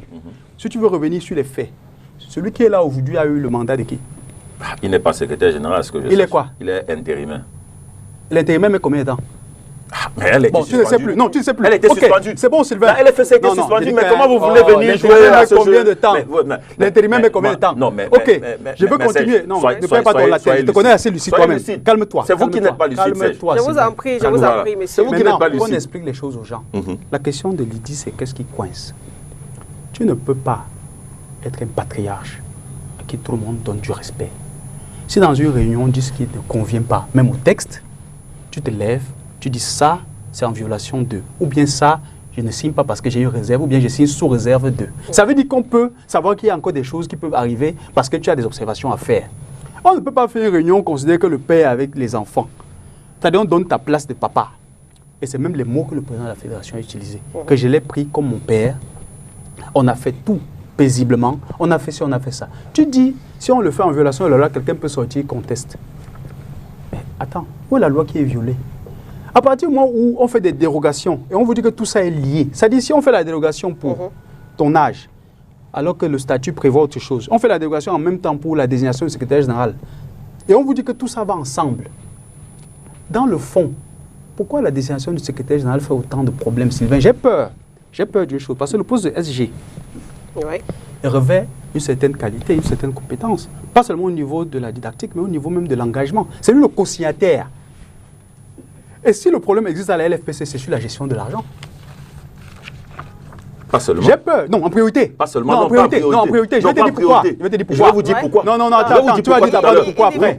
Tu vas te dire pourquoi. Oui, je vais dire pourquoi tout à l'heure. J'ai peur que, ça c'est ma pensée à moi, que les gens aient dans leur petit truc qu'ils ont concordé, fait des dépenses ou bien fait des je ne sais pas quoi financièrement. Ils attendent un homme sur place qui va faciliter la récupération de l'argent qu'ils ont peut-être dépensé. Peut-être c'est au tas, je ne sais pas. Mais tel qu'on voit l'agissement, c'est ce que je crains. Parce qu'il faut un secrétaire général. Rappelons-nous de l'histoire de l'FPC, même à sa création. Le premier secrétaire général de l'FPC, paix à son âme, c'est M. Laïbé. Paix à son âme, désigné à l'époque par la FECAFOOT, autant que le président qui est là aujourd'hui. Je vous jure qu'il n'a pas mis un an à son poste. On l'a empêché de travailler. Il est parti. Madame Angelé, qui est venue après, désignée sur proposition du président, est partie lorsqu'elle a commencé, comme tu veux qu'on en parle, à vouloir se fier aux décisions du conseil d'administration. Parce qu'on voulait qu'elle fasse ce qui est en violation des règlements. Parce que les clubs la soutenaient justement parce qu'elle faisait ce que le conseil avait dit. Si tu veux qu'on y revienne. Okay. Je ne dis pas qu'elle était une sainte. On reviendra justement. Oui, je ne dis pas qu'elle était une sainte. Donc je peux vous montrer que quand vous ne fonctionnez pas comme le président unipersonne et lui veut, vous devenez un problème. Vous ne pouvez pas avoir un contrat avec quelqu'un qui va sur une durée déterminée et en cours de contrat, parce qu'il estime que vous ne faites pas ce que lui veut, il vous dit vous avez pris l'âge de la retraite, monsieur. Ça, c'est de l'abus. Il faut le dire, il faut le décrier, Sylvain. Tu es un journaliste. Je suis d'accord que tu puisses défendre la LFPC, mais il y a des choses, quand ce n'est pas clair, c'est pas clair. Ce que l'Africa-Foot fait en mal, moi, j'ai le courage de dire ça, on a fauté ici. C'est normal. On ne peut pas faire comme si c'était bien et on a mal fait. Non. Je ne dis pas que Mme Angelé était sainte. Il y a des choses, chacun dans la vie à cet art. Mais maintenant, à côté de ça, quand même, ce qui est réglementé, il faut respecter. À date d'aujourd'hui, quand vous entrez dans une réunion, nous sommes ici sur un plateau de télé. Si nous nous accordons que, bon, ok, aujourd'hui, par rapport à ce qu'on a arrêté, par rapport à un certain problème qu'on avait à gérer sur ce plateau, nous signons tous les trois. Parce que nous allons sortir d'ici et faire ci, ça, on est d'accord, ok, chacun prend sa partition. S'il y a un seul élément qui manque dedans, ce qu'on a fait ensemble est caduc. Mais quand on sort d'ici, Sylvain, ce n'est pas un règlement qui existait dans la République. Et je voulais te montrer que les ligues, si tu te fies à la loi qui régit l'activité sportive, les ligues sont sous l'emprise de la fédération, d'après la loi du Cameroun. Et même quand tu as pris une décision d'État, il faut encore que tu comprennes, fallait l'article 97 alinéa 2 de la loi. Quand tu as pris une décision à l'extérieur du Cameroun, tu reviens au Cameroun tu vas chez un juge administratif qui voit son exéquature. Si c'est en violation de la loi, on ne l'applique pas totalement. On applique la partie qui correspond à la loi de chez nous. C'est pour te dire. Et je te rappelle encore que l'histoire, Fauveau Canon. Écoute. Fauveau Canon. C'est mon tas, c'est même à la CCA. Quand vous avez une décision, vous prenez l'exéquature. Voilà, non, c'est bien. L'affaire Fauveau Canon, comme vous dites que tu n'as pas toutes les décisions des stades qu'on applique, comme c'est dit. La Fauveau Canon, la Ligue avait appliqué quoi? De toi à moi. Tu as suivi cette affaire avec moi. Oui. La Ligue avait appliqué quoi dessus? Rien. La Ligue n'avait rien appliqué. Pas parce que vous devez convoquer l'affaire. Parce que c'est bien que vous ayez convoqué cette affaire. Parce que c'est réel, non? Et c'est bien que vous ayez convoqué cette affaire. Je dis c'est réel. C'est réel. Pour dire quoi? Pour dire que parfois, il y a des événements que le temps gère. L'affaire Fauveau Canon a eu peut-être la chance que Fauveau remonte en Ligue 1. Mais s'il fallait se fier à la décision du TAS, c'était une décision qu'il fallait prendre administrativement. Et je vous rappelle qu'en son temps, la LFPC a refusé de prendre la décision administrative parce qu'elle ne se sentait pas contrainte. Elle a refusé de le faire. C'était pas normal, mais elle ne l'a pas fait. Jusqu'aujourd'hui, même réparation financière, il n'y a rien eu. Donc, c'est pour te dire qu'une décision, parfois mieux vaut des mauvais arrangements des hommes pour sortir d'une crise que de se fier à une décision de justice. Parce que le juge, lui, tranche comment? Il ne tranche pas parce que vous avez forcément raison. Il tranche par rapport aux éléments que vous lui apportez en lisant la loi. Pour dire que si nous sommes deux ici, tu perds ton téléphone et tu estimes que c'est moi, tu m'amènes au tribunal. Si le juge a la preuve matérielle que tu peux dire que c'est moi, même si je n'ai pas pris, il va me condamner. Est-ce à dire forcément que j'ai pris ton téléphone? Non. Mais les éléments que tu as ont montré que j'ai touché à ton téléphone, peut-être, et je n'ai pas pu montrer où il est parti. Ça peut suffire pour me condamner. Donc je voudrais ici conjuguer l'intelligence de nous-mêmes les hommes. Je suis d'accord qu'on ménage le patriarche, le président de la Ligue, mais en même temps, ne tuons pas le football. Parce qu'on est en train de négliger un élément important qui est l'Assemblée générale, que sont les clubs. Ils ne sont pas encore prononcés, non? Voilà la fédération qui désigne un secrétaire général conformément au protocole. La Ligue est réunie. Ça veut dire que le protocole va s'annuler de fait. Entre la Ligue et la FECAFOOT va s'annuler. Mais la Ligue est rétablie dans ses droits. Ça veut dire que son Assemblée générale peut se tenir. Il y a une décision du TAS qui est là. La décision ne souffre de rien, elle est déjà applicable. À partir du moment où on demande de rétablir la Ligue dans ses droits et qu'elle peut déjà écrire administrativement comment on le fait là, la Ligue est rétablie. Donc, ça suffit. Maintenant, pour l'instant, c'est un problème de gestion interne à la Ligue. C'est-à-dire, les clubs qui sont aujourd'hui membres de l'Assemblée générale, je vais vous dire quelque chose. Il suffit qu'ils réunissent les 50% que veut le statut de la Ligue et qu'ils siègent et qu'ils prennent une décision. Vous n'allez pas me dire que ce n'est pas la Ligue qui a pris la décision. La preuve, c'est que les clubs de la LFPC étaient admis à l'Assemblée générale comme membres. Donc la Ligue était rétablie dans ses droits. Ils étaient à l'Assemblée générale même quand la Ligue était suspendue. Non, ils étaient là comme observateurs. Il faut bien prendre la précision. Donc maintenant, ils ont été établis effectivement comme membres. Donc c'est pour vous dire qu'au niveau de la bonne foi, la fédération a établi sa bonne foi. Maintenant, le protocole que la fédération a fait avec la LFPC avait des éléments qui marchaient ensemble. C'est-à-dire, si on lève le verrou sur l'âge, en même temps, la fédération doit nommer le secrétaire général. C'est ce qui était convenu. Donc, si vous changez un élément dedans, vous êtes en violation des accords qu'on a eus. Et n'oublie pas, Sylvain, une ligue, quand elle n'a pas les moyens de sa politique, comme tel est le cas, elle attend l'argent de qui? De l'État et de la fédération. Et je vous dis qu'il y a une convention qui est caduque depuis 2016. La fédération a voulu, dans le sens de faire rapidement les choses qui vont aider notre pays par rapport au Chan et tout ça, par rapport au fait qu'il faut vite jouer, qu'on fasse rapidement quelque chose qui va faire que même cette convention-là, on la revoit vite. Mais tout ce qu'on engage là, vous pensez qu'on va arrêter la fédération après pour lui dire que donne je ne sais pas combien de millions, ça sera à partir de quoi? La preuve, c'est que la normalisation de Maître Happy avait dit au général qu'elle ne lui doit rien. Qu'elle ne lui doit rien. Pourquoi? Parce que la convention étant caduque depuis 2016... Pourquoi on laisse ça comme ça? Justement parce qu'il faut... Depuis 2016, ça fait 4 ans. Ah oui, parce qu'il fallait avoir une comité de normalisation qui estimait que c'est l'exécutif légal qui va venir le rétablir. Maintenant, quand l'exécutif légal est arrivé, il y avait des problèmes entre le président et son conseil et tout ça. Donc il y avait un bordel. C'est pour te confirmer qu'il y avait un dysfonctionnement à la LFPC. Maintenant qu'on veut faire cette paix, c'est avantageux pour tout le monde pour le football. Même pour clarifier les montants. Je pense qu'on n'est pas dans un monologue. Non, non, c'est pas un monologue. Allez-y, et puis on va évoluer. Ok. Je voudrais quand même revenir sur certaines choses. Tout à l'heure, il a parlé de la gestion de la Ligue en convoquant justement ce soutien inconditionnel à la secrétaire générale qui, hier, il faut le rappeler, était vomi par la plupart des présidents de club. Et je vais préciser à Serge que c'est la secrétaire générale qui va convoquer la candidature, qui va provoquer la candidature du général. Vous voulez qu'on remonte sur les faits? On va donc parler des faits. C'est elle qui va susciter la candidature du général. Et vous savez pourquoi? Parce que le candidat d'en face, elle savait, et vous savez que elle savait qu'il ne pouvait pas travailler avec elle s'il prenait la Ligue. Pour contrecarrer, elle allait convoquer, elle allait provoquer la candidature comme une sorte de parapluie. Et jusque-là, c'était le grand... Non, mais permettez, vous avez voulu qu'on en arrive sur les faits qui ont conduit à cette crise en convoquant l'agent. Je veux savoir en quoi ça nous amène dans le débat. Pourquoi quand on veut maintenant vous parler de vos choses, quand on veut vous recracher vos affaires, quand on veut vous recracher vos affaires, vos agissements à la figure, vous dites maintenant que vous, les présidents de club, tu étais quoi le bout là? Toi, tu étais quoi le bout là? J'étais rien. Tu étais rien. Oui. Il faut le dire aussi aux gens. Pourquoi tu m'as J'étais membre de l'équipe de campagne de Franck Happy. Qui est craché dans à qui? Je dis candidat. Il a combattu qui? Elle combattait qui à l'époque? Elle combattait Franck Hapi. Qui était avec toi? Oui. Et avec moi à l'époque? Oui. Et aujourd'hui, tu dis quoi? Mais permettez que je finisse. C'est à mon visage que tu craches? Je vous en prie. Serge, je ne suis pas en train de parler de vous. Je vous en prie. Parle donc bien le français. Je ne suis pas en train de parler. Je parle de vous, les présidents. Je vous en prie. Donc, Sylvain Kwambi, allez-y. Donc, après cette période, il y a eu justement cette affaire d'achat de match qui a commencé. Et là, on a vu beaucoup de présidents qui étaient hier très distants se rapprocher. C'était curieux. Et jusque-là, il n'y avait pas de problème. Le véritable problème commence au moment du chamboulement qu'il y a eu à la commission des arbitres. Voilà là où le problème commence.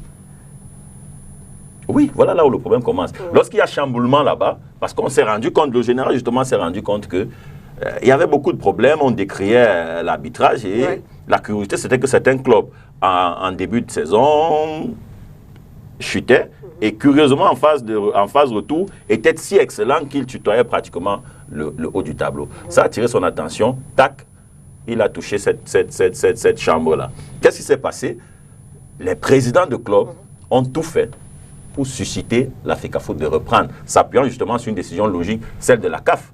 Et ce qui s'est passé, c'est qu'effectivement, la FECAFOOT a récupéré, et c'était au comité de normalisation de Maître Hapi. Et on voyait déjà bien le processus qui se mettait en place, parce qu'il faut le dire, la vision, c'était, après avoir pris la fédération, contrôler la Ligue. Et pourquoi vous voulez faire comme si on est dans un truc, on vous suit, on est...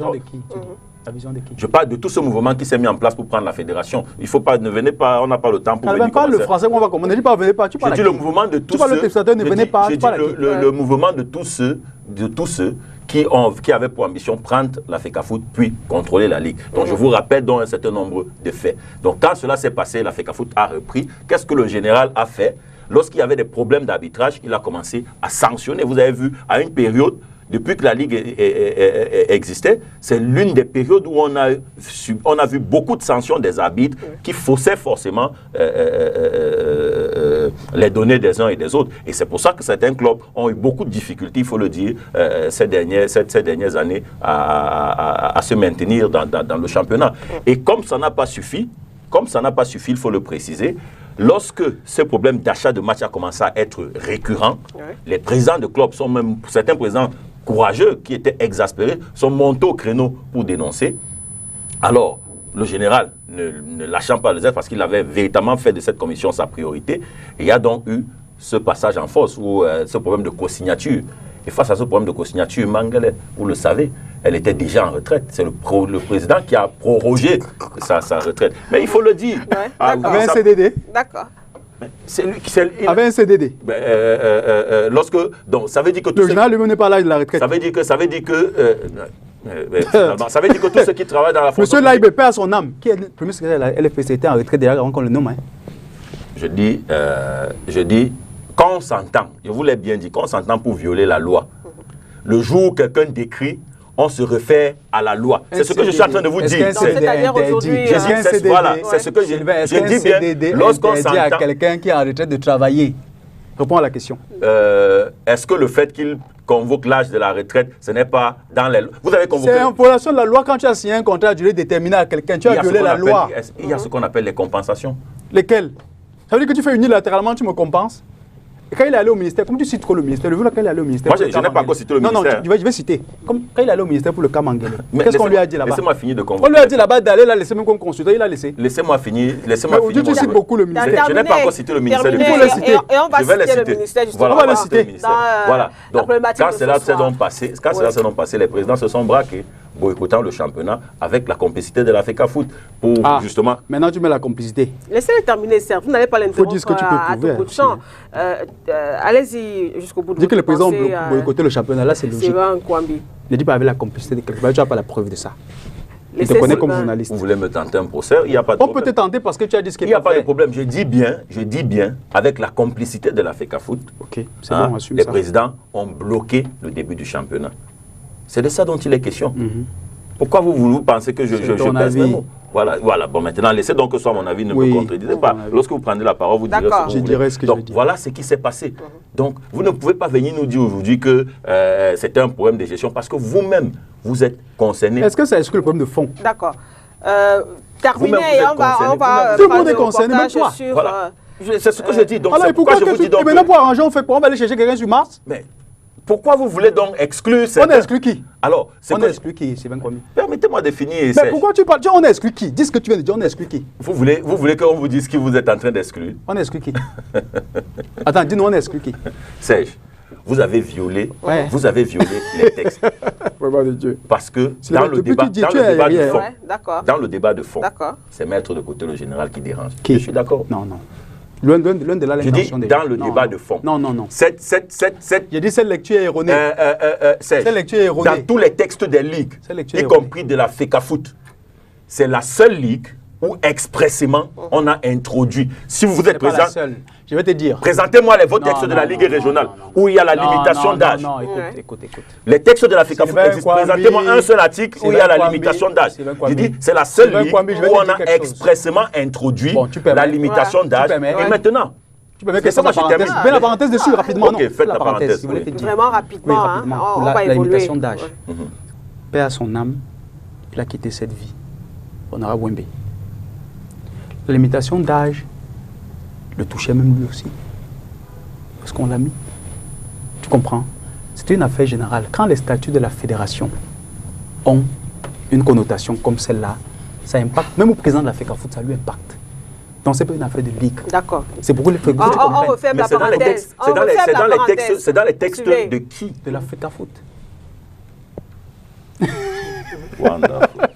Bon, on va évoluer dans les textes de la FECAFOOT disent qu'on ne peut pas être président de la FECAFOOT jusqu'à 76 ans. Aujourd'hui, je ne peux plus, quand tu as 75 ans déjà révolu, occuper une fonction de président de la FECAFOOT d'une ligue. Alors, je vous disais donc que dans vos textes des ligues, cette mention n'existe nulle part. C'est la fédération là, ça veut dire que forcément le comité, écoute bien, ça veut dire que lorsqu'on va appliquer les normes du sommet à vous, ça va s'appliquer à vous. Bon, commencez donc par appliquer les normes du sommet. Pourquoi de la commencer FIFA. Alors, pourquoi vous... Tu parles de quoi? Commencez donc par appliquer les normes du sommet de la FIFA. Qui a validé les textes là? Qui a validé? Mais ces textes, attendez, c'est la FIFA. Attendez, mais ces textes sont actuellement devant le TAS, non? Vous le savez au moins. Lesquels? S'il y a des débats, regardez, si tu veux faire. Puisque vous dites que qui a validé, je vous dis, là, si ça viole les textes, si ça viole les lois, c'est normal qu'on amène ça. Mais pourquoi vous voulez amener au TAS ne veut pas dire forcément qu'on a violé une loi. Peut-être tu vous dis ça. Il suffit que quelqu'un ait un élément sur lequel il s'appuie. Comme là, tu as vu UMS, tout ça qui dit ci, dit ça là. Sur le plan du droit, on peut faire les meilleurs arrangements. La FECAFOOT est très mal placée pour nous parler de droit parce qu'elle perd ses procès en... J'ai dit elle perd ses procès en cascade. Donc, vraiment, elle est très mal placée. Elle est très mal placée pour nous parler de droit. Tu étais bien formé à l'école. Tu sais qu'avec le rang 2, on ne peut pas affirmer gratuitement pour tout le monde. C'est au rang 2 seulement que tu es en train de parler. Tu as fait les suites mathématiques à l'école. Pour affirmer ça, il faut aller à un rang. Serge, pour l'instant, on voit les procès perdus en cascade. Si tu veux, ça ne veut pas dire que tous les procès sont perdus. Non, citez les procès que vous avez gagnés, Serge. Vous de la FECAFOOT. La chance que tu as, mais la malchance. Je parle des procédures au TAS. Ce que tu veux dire, c'est ce que vous venez. C'est pas ça la problématique. Alors, mais c'est vous qui voulez nous qu'on a eu. Avant ça, il n'y a pas eu de procès. Au TAS, Ringando, on va évoluer dans les sentences. Quand les sentences arrivent, tu as diffusé notamment le reportage sur la création par le ministère des Sports d'un groupe de travail ministériel chargé justement du suivi de l'application de la sentence du TAS. On l'a fait. Tu veux quoi?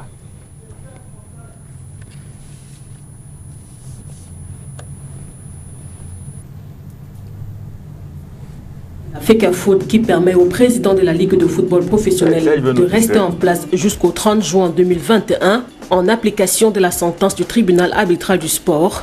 Le ministre des Sports et de l'Éducation physique recentre le débat. Le 28 septembre, le MINSEP décide en effet de créer un groupe de travail ministériel chargé du suivi de l'application diligente de la sentence du TAS du 14 septembre 2020. Cette sentence concerne l'affaire ayant opposé la LFPC à la FECAFOOT. Supervisé par le ministre des Sports, le groupe de travail ministériel, conformément aux recommandations de la réunion tripartite MINSEP-FECAFOOT-LFPC du 17 septembre dernier à Yaoundé, collectionne, examine et harmonise les propositions des différentes parties en vue de faciliter la reprise à brève échéance des championnats professionnels de football.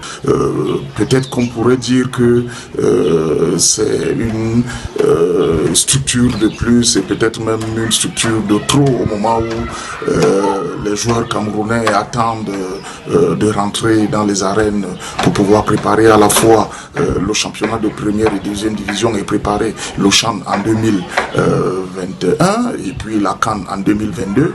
Mais je crois que il va de soit que le ministère des Sports et de l'Éducation physique, qui est garant du mouvement sportif, de la bonne marche du mouvement sportif national, a un droit de regard, pour ainsi dire, dans les affaires sportives de notre pays. Ce groupe de travail est composé des représentants du ministère des Sports, de la FECAFOOT, de la LFPC et du COCAN 2020-2021, peut-on lire dans le document. Appeler le juridisme excessif, il est question simplement de dépasser les égos, de transcender les clivages et de pouvoir œuvrer pour l'intérêt supérieur du football et des footballeurs dans notre pays, surtout dans un contexte tout à fait particulier que traverse en ce moment le Cameroun. Le football ne devrait donc pas constituer, à mon sens, un terreau fertile pour un certain nombre de joutes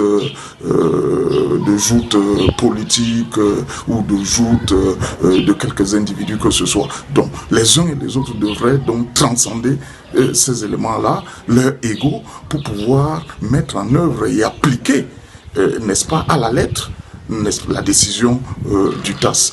Le groupe de travail ministériel, après son installation, a 15 jours pour exécuter sa mission.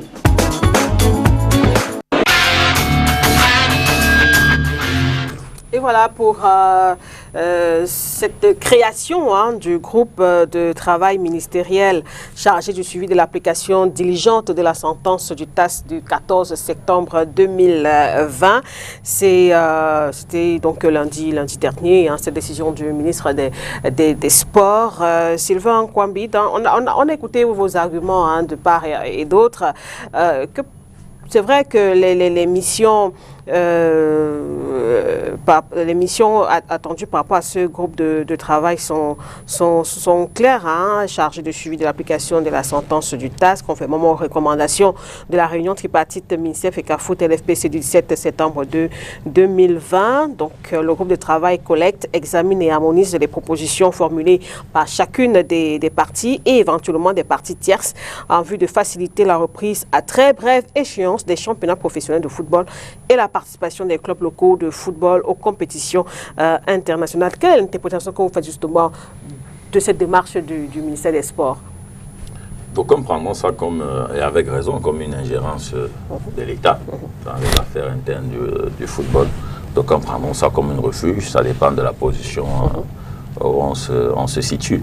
Mais il est clair que, quel que soit le bout par lequel on prend l'affaire, quand il y a une situation qui implique ou qui impacte sur l'avenir du mouvement sportif, notamment les deux grandes compétitions qui vont se jouer il y a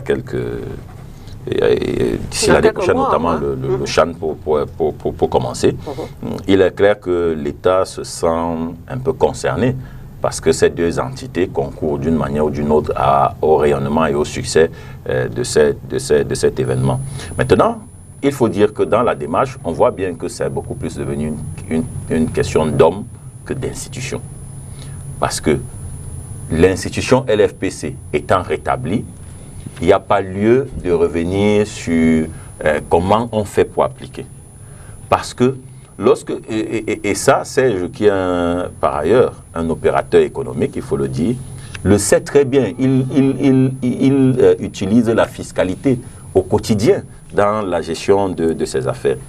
Vous savez que si nous sommes en 2020, si une nouvelle loi sur la fiscalité ou sur, je ne sais pas, vous appelez ça fiscalité justement, est votée aujourd'hui, elle entre immédiatement en application. Mais s'il y a un problème en 2015 et qu'on veut régler ce problème, on ne vient pas sur la méthode 2020. On rentre sur la méthode, qu'est-ce qui était applicable en 2015 pour résoudre ce problème. Je pense que en tant que opérateur économique qui tutoie la fiscalité tous les jours, il comprend bien ce que je veux dire. Donc, au moment où la LFPC est suspendue, il y a un texte qui est en vigueur. Et il y a un fonctionnement qui doit se mettre en place. Lorsqu'elle est suspendue, se sentant lésée, décide de partir à la CCA qui la renvoie à la FECAFOOT pour épuisement des voies de recours et qui revient à la CCA puis prend la direction du TAS et quelques mois plus tard, la décision tombe en sa faveur. Et je pense qu'il est bien clair, rétabli depuis telle période. Donc ça veut dire que c'est à partir de ce moment-là, qu'est-ce qui restait à faire à ce moment? C'est à partir de là qu'on commence à prendre les choses. Donc, s'il faut appliquer autant pour moi cette décision, ça va justement entraîner un certain nombre de choses qui ne seront pas favorables. Et par ailleurs, Serge Kamdem est revenu sur la situation Fovu pour illustrer justement ce genre de cas de figure. Mais revenons justement sur cette affaire de Fovu. Il s'est trouvé justement... Et on reste quand même sur la création de ce groupe de travail. Oui, c'est pour comprendre ce qui peut justifier l'implication de l'État à tort ou à raison. Oui. Donc, lorsque les acteurs ne réussissent pas à trouver un arrangement, l'État qui est garant, surtout au regard des enjeux, est obligé de s'y introduire. Maintenant, comme je le disais, en fonction d'un camp ou l'autre, on peut parler d'ingérence, on peut parler d'une sorte de sauvetage, en fonction du camp où on se situe. Donc, pour venir justement illustrer avec le cas de l'affaire Fovu, il se trouve justement que lorsque Fovu et CHC, nous avons dénoncé ce qui était arrivé à Fovu, comme on a dénoncé ce qui est arrivé à Astre. Oui. Et lorsque la décision des Astres de Fovu sort à la CCA ou Fovu a gain de cause, la LFPC refuse de s'appliquer, qui en principe à ce moment-là aurait dû mettre pression. C'est l'instance suprême qu'est la FECAFOOT. La FECAFOOT n'a rien fait. Alors que Fovu avait eu gain de cause dans une instance de la FECAFOOT, si je ne me trompe pas. Non, c'est pas ça. À la CCA, vous n'avez pas eu gain de cause. Non, plutôt avait eu gain de cause à la FECAFOOT. Non, à la FECAFOOT. Et maintenant, la LFPC, le canon est allé à la CCA, a eu gain de cause. Et Fovu a donc décidé de poursuivre au tribunal arbitral de sport. Donc, quand la décision tombe, Fovu est déjà monté. Non, pas de fait. Non, je dis de fait. Non. La décision implique qu'on va monter Fovu administrativement pour éviter de perturber la sérénité du championnat au Cameroun. Oui, mais c'est ce que dit que la décision en tombant, Fovu, de fait, est montée. Oui. Donc, du coup, la décision s'applique de fait. Ce qui aurait dû maintenant, et là où Fovu a été lésé, c'est justement sur les mesures compensatoires. L'applicabilité. Est-ce qu'on a dit que Fovu est monté? On n'a pas dit. Non, j'ai dit vous avez eu gain de cause. Le fait d'avoir eu gain de cause n'a pas poussé l'organe qui organisait le championnat à nous faire monter, malheureusement. Vous ne me comprenez pas. Je dis bien, c'est ce que j'ai dit.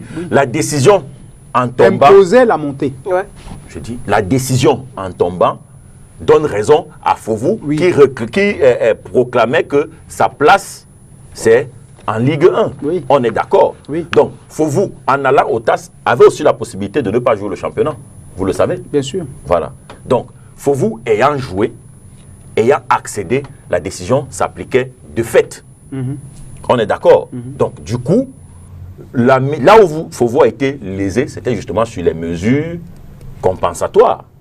Je pense qu'au moins, on est d'accord. Non, pas seulement. Non, c'est-à-dire, puisque la décision s'applique déjà de fait, il faut bien qu'on vous compense, si on peut dire ça, le manque à gagner. Mais sur le plan opérationnel, est-ce qu'on a appliqué la décision?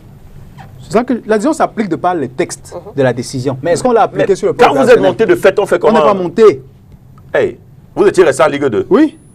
Et je te rappelle que le président de la FPC à l'époque, vous avez dit que l'AG n'est pas un organe juridictionnel. Je te rappelle, le PV est encore là. Serge. Tu parles de quoi? Serge. Oui, quand la décision tombe, vous êtes déjà monté. Ouais, étant donné que la décision étant tombée, il faut vous monter par ses moyens. Mais qu'est-ce que j'ai dit ici là que quelqu'un a poussé Fovu? Au moins, à votre époque, il n'y avait pas cet arrangement. La décision imposait que tu montes. Ça veut dire que la décision devrait, comme on a fait pour le cas Astre cette année, on devait dire de fait que Fovu jouera l'année d'après en première division. En fait. ce qu'on n'a pas pu dire à la LFPC. Je dis bien ceci. Je dis bien ceci. La décision à Thomas Fovu étant montée. Non, elle n'était pas encore montée. On voit encore le championnat. D'accord. Alors, pour revenir sur cette sortie du ministre des Sports, Serge Kamdem, on a vu lundi dernier cette création justement du groupe de travail ministériel chargé du suivi de l'application de la sentence du tribunal arbitral du sport. Un groupe de travail qui est créé, disons, au lendemain des résolutions de l'Assemblée générale de la Fédération camerounaise de football. C'est vrai, dans le reportage, Jean-Baptiste Biaye, qui est journaliste sportif, disait qu'on peut estimer que c'est une structure de trop, mais que le ministère a un droit de regard quand même sur tout ce qui se passe. Est-ce que vous êtes d'accord? Vous savez, quand il faut être respectueux des institutions de la République, et mettant le ministère des Sports dans son rôle de tutelle, on veut comprendre. Mais sauf qu'en regardant la constituante de la commission, on est embêté.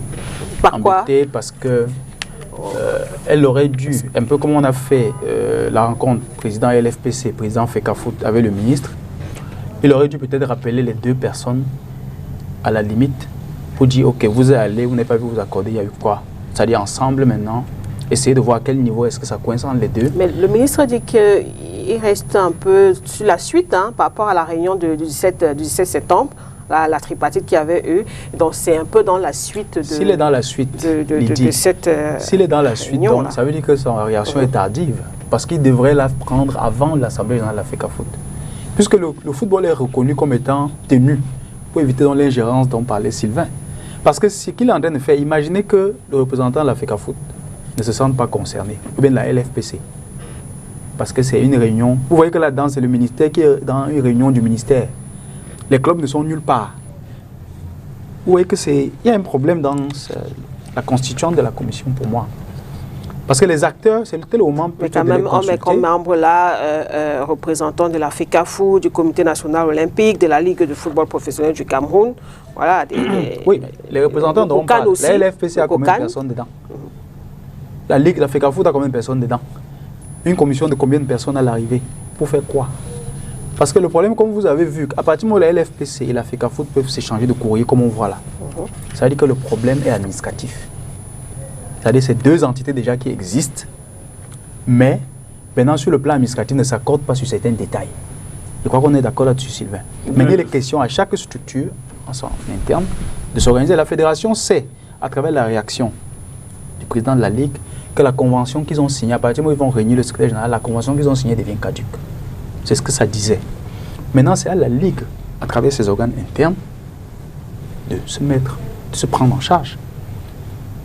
C'est-à-dire, soit son assemblée générale fait les choses à travers son conseil, si elle peut rester dans l'égalité, pour dire, ok, le poste de secrétaire général, peut-être voilà ce que nous pensions. Je pense que c'est comme ça, parce que c'est une structure déjà qui a son autonomie. La fédération aujourd'hui va regarder. Elle va regarder parce qu'elle va attendre en se disant, ok, si vous faites et que ça ne donne pas et qu'il y ait dérapage, je suis obligé de reprendre parce que j'ai le droit de dire à ma ligue, conformément à la loi, que voilà comment ça va marcher. Les arrangements qui ont été faits à l'issue du 24-25 du comité exécutif et de l'Assemblée générale, tel qu'on a vu la réaction de la Ligue par rapport à la nomination du secrétaire général, le fait de revoquer le secrétaire général nommé par la fédération, va rendre caduque de fait cette convention, l'accord. Ça viole la loi, les textes de la FECAFOOT. Sylvain, que ça viole, que ça ne viole pas. Il y a eu accord. Il y a eu un accord. Et là-dessus, cet accord, s'il y a un seul élément qui saute, ça veut dire que vous le remettez tout en cause. Ça veut dire qu'il va falloir que la Ligue s'organise à nouveau pour se rapprocher de la FECAFOOT. Mais est-ce que dans ce contexte, Serge, la création de ce comité de travail ministériel, justement, par rapport à la sentence du TAS, ce n'est pas peut-être une occasion, une solution, puisque les différentes parties n'arrivent pas à s'entendre? Franchement, quand vous suivez, même quand vous avez suivi tout à l'heure l'interlocuteur, M. Biaye, vous voyez que chacun est gêné, parce qu'elle est tardive en fait. C'est-à-dire, elle aurait intervenu avant l'Assemblée nationale. Ça veut dire que ce qu'on devait arrêter là-bas... Est-ce qu'il n'était pas aussi question de voir comment la fédération doit normalement se... Le fait de voir, ça ne devait pas être... Parce que lorsque l'Assemblée nationale a siégé, qui est l'organe suprême, même si vous prenez n'importe quelle résolution, il faut encore que ça rentre là-bas. Je ne sais pas si on se comprend, parce que si une décision aujourd'hui sort qui est contraire à celle de la FECAFOOT, il va falloir que ça rentre chez elle pour qu'elle entérine. Ce qu'on appelle le comité d'urgence. Même si ça fait comité d'urgence, il faut encore que la prochaine assemblée légifère. Mais il y a une comité d'urgence qui peut traiter dans certains problèmes, justement, certains problèmes urgents sans passer par l'Assemblée. Oui, vous le savez. Sylvain, on dit la même chose, mais tu dis en disant que vous le savez comme si quelqu'un est ignorant ici. Il faut qu'on soit clair. J'ai dit ceci, on pourrait faire l'économie de ce qu'on est en train d'organiser là, en faisant une réunion ministre, président FECAFOOT, LFPC et même les clubs. Donc, LFPC, c'est qui? C'est pas les clubs? Non, LFPC, j'ai vu dans son entièreté. Ça dit une réunion qui leur dit, OK, on a remarqué, si on a remarqué ça, qu'est-ce qui ne va pas? Et il fait en sorte qu'au niveau des instances de la LFPC, on mette les choses en place. Au niveau de la fédération, ensemble, ils s'accordent sur comment on va l'accompagner. Parce que le ministère et la FECAFOOT vont sûrement les accompagner. La preuve, c'est que l'argent viendra du ministère ou de la FECAFOOT. Ce n'est pas une faveur pour la FECAFOOT d'accompagner la LFPC. Ce n'est pas une faveur. Sylvain. Ce n'est pas une faveur. C'est quoi? Mais les licences sont payées chez qui? Sont payées. Les joueurs sont payés où? À la FECAFOOT. Et alors, et pourquoi vous pensez que c'est une faveur? Attends, et par conséquent. Pourquoi vous pensez que c'est une faveur? De faire quoi? Pour la FECAFOOT de donner l'argent. J'ai dit, pourquoi vous pensez que c'est une faveur pour la FECAFOOT de donner l'argent à la LFPC? C'est une obligation même. Non, attends. Qui a créé la LFPC? Qui a créé la LFPC? C'est la FECAFOOT. Elle peut encore en faire quoi? Elle peut aussi la dissoudre. Ok. Et à partir du moment où elle peut la dissoudre. Sauf qu'elle ne doit pas donner la loi au moment de la dissoudre. C'est ça le problème. Sylvain, calme-toi. Vous avez vos enfants, vous pouvez décider de la mort de ces enfants par votre bon droit, par votre bon vouloir. J'ai dit, hein. Alors, non, ne dites pas, ne faites pas comme si quand vous avez mis un enfant au monde, tu parles trop, tu dis des choses le contraire. C'est toi qui as dit que ce n'est pas une faveur qu'ils lui font. Oui, ce n'est pas une faveur. Écoute, lorsque je t'ai dit qu'une convention est caduque depuis 2016 et ce n'est pas renouvelé, pourquoi d'après toi ce n'est pas encore renouvelé? Pourquoi? Dites-nous. Non, ce n'est pas une faveur. Pourquoi ce n'est pas renouvelé? Dites-nous. Ah, maintenant tu veux que je te dise. Pour te dire qu'on ne peut ne pas renouveler, on vous donne ce qu'on veut. Oui, donnez donc. Alors là, c'est quoi? Alors là, c'est quoi? Donnez ce que vous voulez. Ça devient la faveur. Tu comprends? Ça ne sera jamais une faveur. C'est toi qui le dis. Je vais te montrer l'interprétation dont on peut en faire. C'est une obligation. Je te montre l'interprétation. Depuis 2016. On peut permettre qu'on s'entende sur un montant, depuis 2016. Tu es pas en train de me comprendre. Voilà. Depuis 2016, je t'ai dit quelque chose de caduque. Non, Serge. Vraiment, vous ne pouvez pas être un acteur de foot. Vous ne pouvez pas être un acteur de foot et faire croire que l'argent qu'on donne pour la gestion du football, c'est une faveur. Non, Serge. Vous n'êtes pas d'accord avec ça. Justement, je ne suis pas d'accord, il faut qu'il retire ça. Mais il rappelle quand même que la convention. Je dis ceci, Makeda, il faut qu'on se comprenne très bien. La convention entre la LFPC et la FECAFOOT n'engendre pas seulement la question finance. Ça engendre quoi? Ça engendre. Mais vous, la FECAFOOT cède la gestion du volet professionnel, non? Avec un certain nombre de choses. Et quand dans cette convention est caduque, qui cède encore quoi? Attendez, qui cède de quoi, comment? Quand elle est caduque, quand quelque chose devient caduque. Il faut qu'on comprenne pourquoi ça coince. Pourquoi le renouvellement de cette convention. C'est ce que je veux dire à travers tes propos. Je voulais plutôt arranger tes propos. Je voulais dire ceci. La convention dit quoi? Que dès qu'elle est caduque, on dissout la LFPC. Non, mais faisons attention. Parlons pour édifier ceux qui nous suivent. C'est vous qui essayez de vouloir perdre. Vous la laissez. Parlons bien. Je veux dire ceci. Que ce soit à la FECAFOOT, que ce soit à la Ligue. L'humilité va être la chose qui va sauver la situation. Je suis d'accord. Et si tu penses que c'est ça, laisse de brandir des mots qui vont choquer. Quand tu dis que ce n'est pas une faveur, alors que quelqu'un, c'est lui qui te donne la perfusion pour que tu vives, s'il ne donne pas, tu fais quoi? Tu l'arrêtes? Le championnat. La preuve, c'est que Maître Api, la preuve, c'est que Maître Api, en son temps, a donné ce qu'il voulait. Mais le championnat, et qu'il a donné ce qu'il voulait. Ça impacte sur les activités de la FECAFOOT, vous le savez. Bon, actuellement, là, le temps que ça impacte, si la fédération trouve que ce qu'on fait là ne l'arrange pas et que ça va impacter, ça fait quoi? Elle a le temps de dire que ça n'existe plus. Je veux voir comment organiser mon championnat. Tu parles de quoi? C'est pour te dire que s'il faut aller dans la rigidité, chacun peut être rigide. Le gros perdant sera qui? C'est LFPC parce qu'elle ne produit rien. On fait tout ça pour attendre l'argent de l'État. Hein. On fait tout ça pour attendre l'argent de la FECAFOOT. Hein. Voilà les sacrifiés. C'est pour ça que la fédération. C'est pour ça que la fédération. Et vous avez le sentiment que la FECAFOOT se soucie des footballeurs? Oui. Dans sa démarche. Vous avez le souci? Dans sa démarche, oui. Vous avez le souci que dans sa démarche, oui. La FECAFOOT se soucie des footballeurs? Dans sa démarche, oui. Le dernier champion, à quel niveau? Oh. À quel niveau? Répondez à la question. À quel niveau? Vous me répondez. Je réponds maintenant à Makeda. Parce que tu poses la même question qu'elle. Tu poses la même question qu'elle comme si tu es en train de faire une colle. Ce n'est pas une colle. Écoutez bien. Lorsque vous êtes président d'une fédération et qu'à travers une sentence, déjà vous suspendez un de vos enfants chéris contre votre gré parce que vous voyez qu'il y a un dysfonctionnement. Et une sentence comme celle-là, vous rapidement, vous voulez que ça aille. Vous appelez son président qui est un papa, vous lui dites qu'on fait comment pour que ça avance. Vous tombez d'accord. Quitte à ce que lui, il aille changer de bouche. Qui ne veut pas que ça marche à l'heure là? Quand on s'accorde pour quelque chose, aïe, et que toi tu parles derrière, dis, on m'a trompé, on m'a piégé. Qui veut pas que ça marche à l'air là? Je vous ai dit, si vous vous accordez, si vous faites vos arrangements qui pour violer la loi, et que laisse le mot une partie un arrangement reste un arrangement. Dit, ça veut dire que à l'air là, tu n'avais qu'à me dire que c'est un arrangement dans la mafia. C'est appelle mafia. Tu n'avais qu'à me dire là que c'est la mafia, je ne fais pas. Tant mieux. Là, on s'accorde pour on sait qu'on ne s'est pas accordé. Ça rejoint bien ces déclarations. Vous m'avez piégé, je vous ai piégé. Ça rejoint bien ces déclarations. C'est parce que c'est un papier, on le respecte. Mais en réalité, toi, c'est bien quoi. Mais si tu signes un document et si tu sors dire que tu n'as pas signé, je vais dire que tu as un problème. Si ça viole la loi et que je ne vais pas me plaindre, on ne va pas regarder l'accord. Tu signes et tu dis que ça va. On va regarder la loi. Quelle loi tu vas regarder? Ne faites pas comme si le Cameroun est devenu un état de non-droit. C'est vrai que la FECAFOOT nous y tient.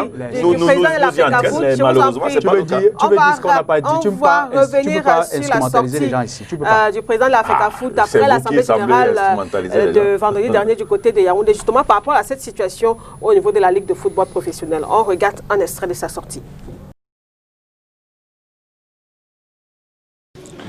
Nous avons examiné la situation au sein de la LFPC à la suite des sentences du tribunal arbitral du sport prononcées le 4 septembre dernier, le 14 septembre dernier, et après la réunion de concertation organisée par le ministre des Sports et de l'Éducation physique le 17 septembre 2020. En toute responsabilité et dans un souci permanent d'apaisement, nous avons élaboré et fait adopter par l'Assemblée générale les modalités d'application de bonne foi, et je répète de bonne foi, de la sentence du TAS pour un démarrage le plus tôt possible du championnat professionnel. Nous avons trouvé un accord avec la LFPC, validé et signé par le général Pierre Semengue, président de cette ligue. Nous avons accepté la sentence. Nous acceptons la sentence, mais au regard, et nous avons rétabli la ligue, mais au regard des dysfonctionnements et des manquements que nous avons constatés, nous n'étions pas en mesure, n'est-ce pas, de rétablir directement la Ligue. Mais nous avons passé outre tout cela en disant, bon, on a trouvé un terrain d'entente avec le général. Nous avons fait des concessions importantes, dont une qui est une exception, je dirais, historique, parce que nous avons demandé, j'ai demandé à l'Assemblée générale de faire une dérogation spéciale concernant l'âge du général. C'est une dérogation spéciale qui a été faite pour qu'il puisse assumer les fonctions jusqu'à la fin de son mandat. C'est ce qui est prévu. Et en contrepartie, la fédération nomme un secrétaire général et organise des structures de la Ligue présidées par le général jusqu'à la fin de son mandat. Donc, moi, j'ai la conscience tranquille. Nous sommes allés au-delà de ce que nous pouvions faire. Nous avons accepté la sentence. Nous l'avons appliquée. Et aujourd'hui, nous avons trouvé une solution de contournement pour éviter les blocages qui se présentaient à nous au vu des dysfonctionnements et des manquements qu'il y avait, comme je disais tantôt, peut-être le problème de l'âge et le problème de l'illégalité, enfin de la légitimité de certains membres, etc. Bon. Nous avons analysé et puis nos experts, c'est pour ça que nos travaux ont duré longtemps, nos experts sont venus, nous ont expliqué, les juristes, donc on a regardé tous les contours. Et moi, au regard comment dirais-je, de la situation, en tenant compte évidemment de tous les engagements que nous avons, reprendre le championnat très rapidement, aller vers un apaisement qui était demandé même par les autorités de la République, j'ai fait cette proposition qui se trouve être une proposition extrêmement, je dirais, convenable et qui va vraiment dans le sens de l'apaisement. Elle a été accueillie à 200% par les délégués, y compris les présidents de clubs qui représentent la Ligue, qui sont aussi membres de l'Assemblée générale, qui, à l'unanimité, nous ont félicité, le comité exécutif et moi-même, pour les efforts que nous avons faits pour aller dans le sens de l'apaisement. Donc, aujourd'hui, je suis satisfait parce que je ne vois pas un quelconque blocage possible. Nous allons, l'Assemblée qui, constatant, a quand même pris des dispositions pour que cette mesure ou cette résolution soit applicable. Et si elle ne l'est pas, ou si elle est dénoncée, elle donne mandat au comité exécutif pour prendre les mesures qui s'imposent. Maintenant, on ne peut empêcher personne de faire valoir ses droits, bien entendu. Mais si c'est ça l'histoire de la gestion du football et la promotion du football au Cameroun, on va passer tout notre temps dans les prétoires, dans les tribunaux. Je vous signale que j'ai fait faire une évaluation des coûts que représentent les frais juridiques de tous nos procès et toutes les procédures depuis 2015. Nous sommes à 930 millions. Il faut que ça s'arrête. On ne peut pas continuer à faire cela. On ne peut pas passer son temps dans les prétoires et dans les tribunaux alors que nous sommes un pays émergent en football et que nous avons besoin de mettre le peu d'argent que nous avons au service du football. Et depuis que nous sommes là, c'est ce que nous faisons. Et j'ai toujours dit, ma devise, c'est que l'argent du football doit revenir aux acteurs. Mais les acteurs, ce n'est pas les avocats, je suis désolé, ce n'est pas les magistrats, ce n'est pas les tribunaux. Les acteurs, ce sont les présidents de clubs. Là, on est là en train de chercher une voie et des moyens pour sortir d'une crise, pendant que les gamins attendent qu'on reprenne le football, qu'on reprenne à jouer tout simplement au football. Et nous sommes en train de palabrer. Je pense qu'il y a un temps pour tout, il faut arrêter. Je suis désolé.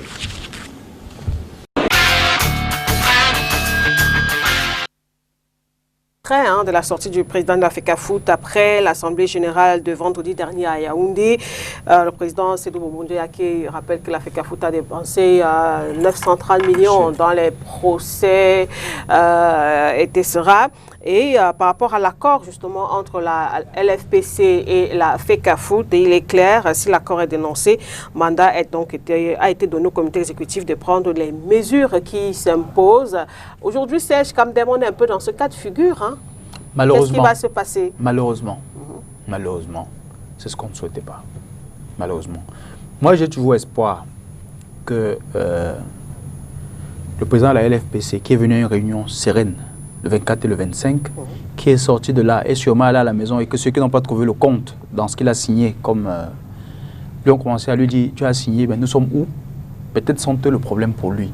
Mais il ne faut pas qu'on perde tous les efforts qui ont été faits au détriment des individus. Il est important que le football recommence sur le terrain. Et pour cela, la Ligue, pour moi, à la limite, pouvait commencer par convoquer son assemblée générale. Au moins. Pour, s'ils estiment qu'il y a des choses qu'il faut même faire, soumettre des propositions à la fédération en disant « Ok, vous avez voulu ceci, mais nous pensons, ça devait être une mesure, pas sous forme de diktat, mais une sorte de proposition pour dire « Oui, nous avons remarqué dans ce qu'on a fait, il y a eu ci, mais nous voulons qu'on fasse plutôt de telle façon. » Ça aurait été bien. C'est ce que je suis en train de dire. Ce n'est pas un bras de fer, ça n'apporte rien. Le football, c'est un jeu dans lequel ce sont les personnes qui arrêtent les modalités. Et les modalités, quand on les arrête, il peut y avoir des imperfections. Quelqu'un va aller au tribunal. Quand il dit que depuis 2015, on a perdu 900 millions, c'est à raison. Vous allez voir que depuis le départ de M. Iya, de la tête de la FECAFOOT, on passe le temps que dans les procès. Le football lui-même, qu'est-ce qu'il a gagné? Qu'est-ce qu'on a fait des acteurs que sont les joueurs, les entraîneurs? Ils gagnent quoi? Quand on parle de la LFPC, Sylvain, moi j'ai eu la chance, avant d'être administrateur aujourd'hui, de voir un peu cet environnement. J'ai dit, de 2011 à aujourd'hui, notre foot, par rapport au foot amateur, réellement n'a pas progressé. Bien au contraire, il a reculé.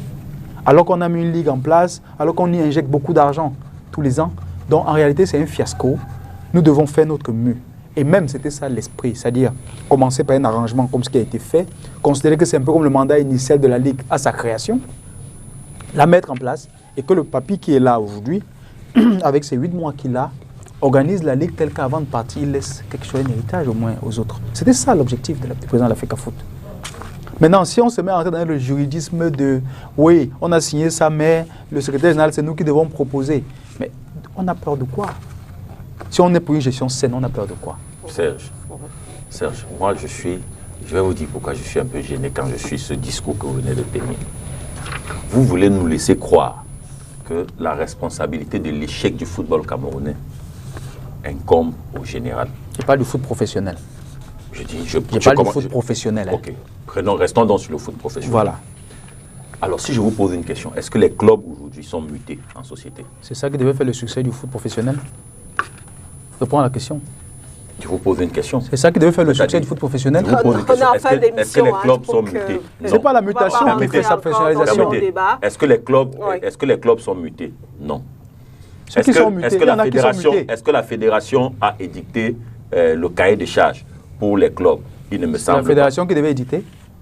Va lire les statuts de la Ligue. Il me semble que la CAF...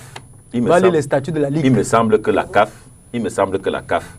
Vous savez que si la CAF était rigoureuse, les clubs camerounais ne participeraient même pas. Pourquoi? Le cahier de charges. Non. La plupart... Non.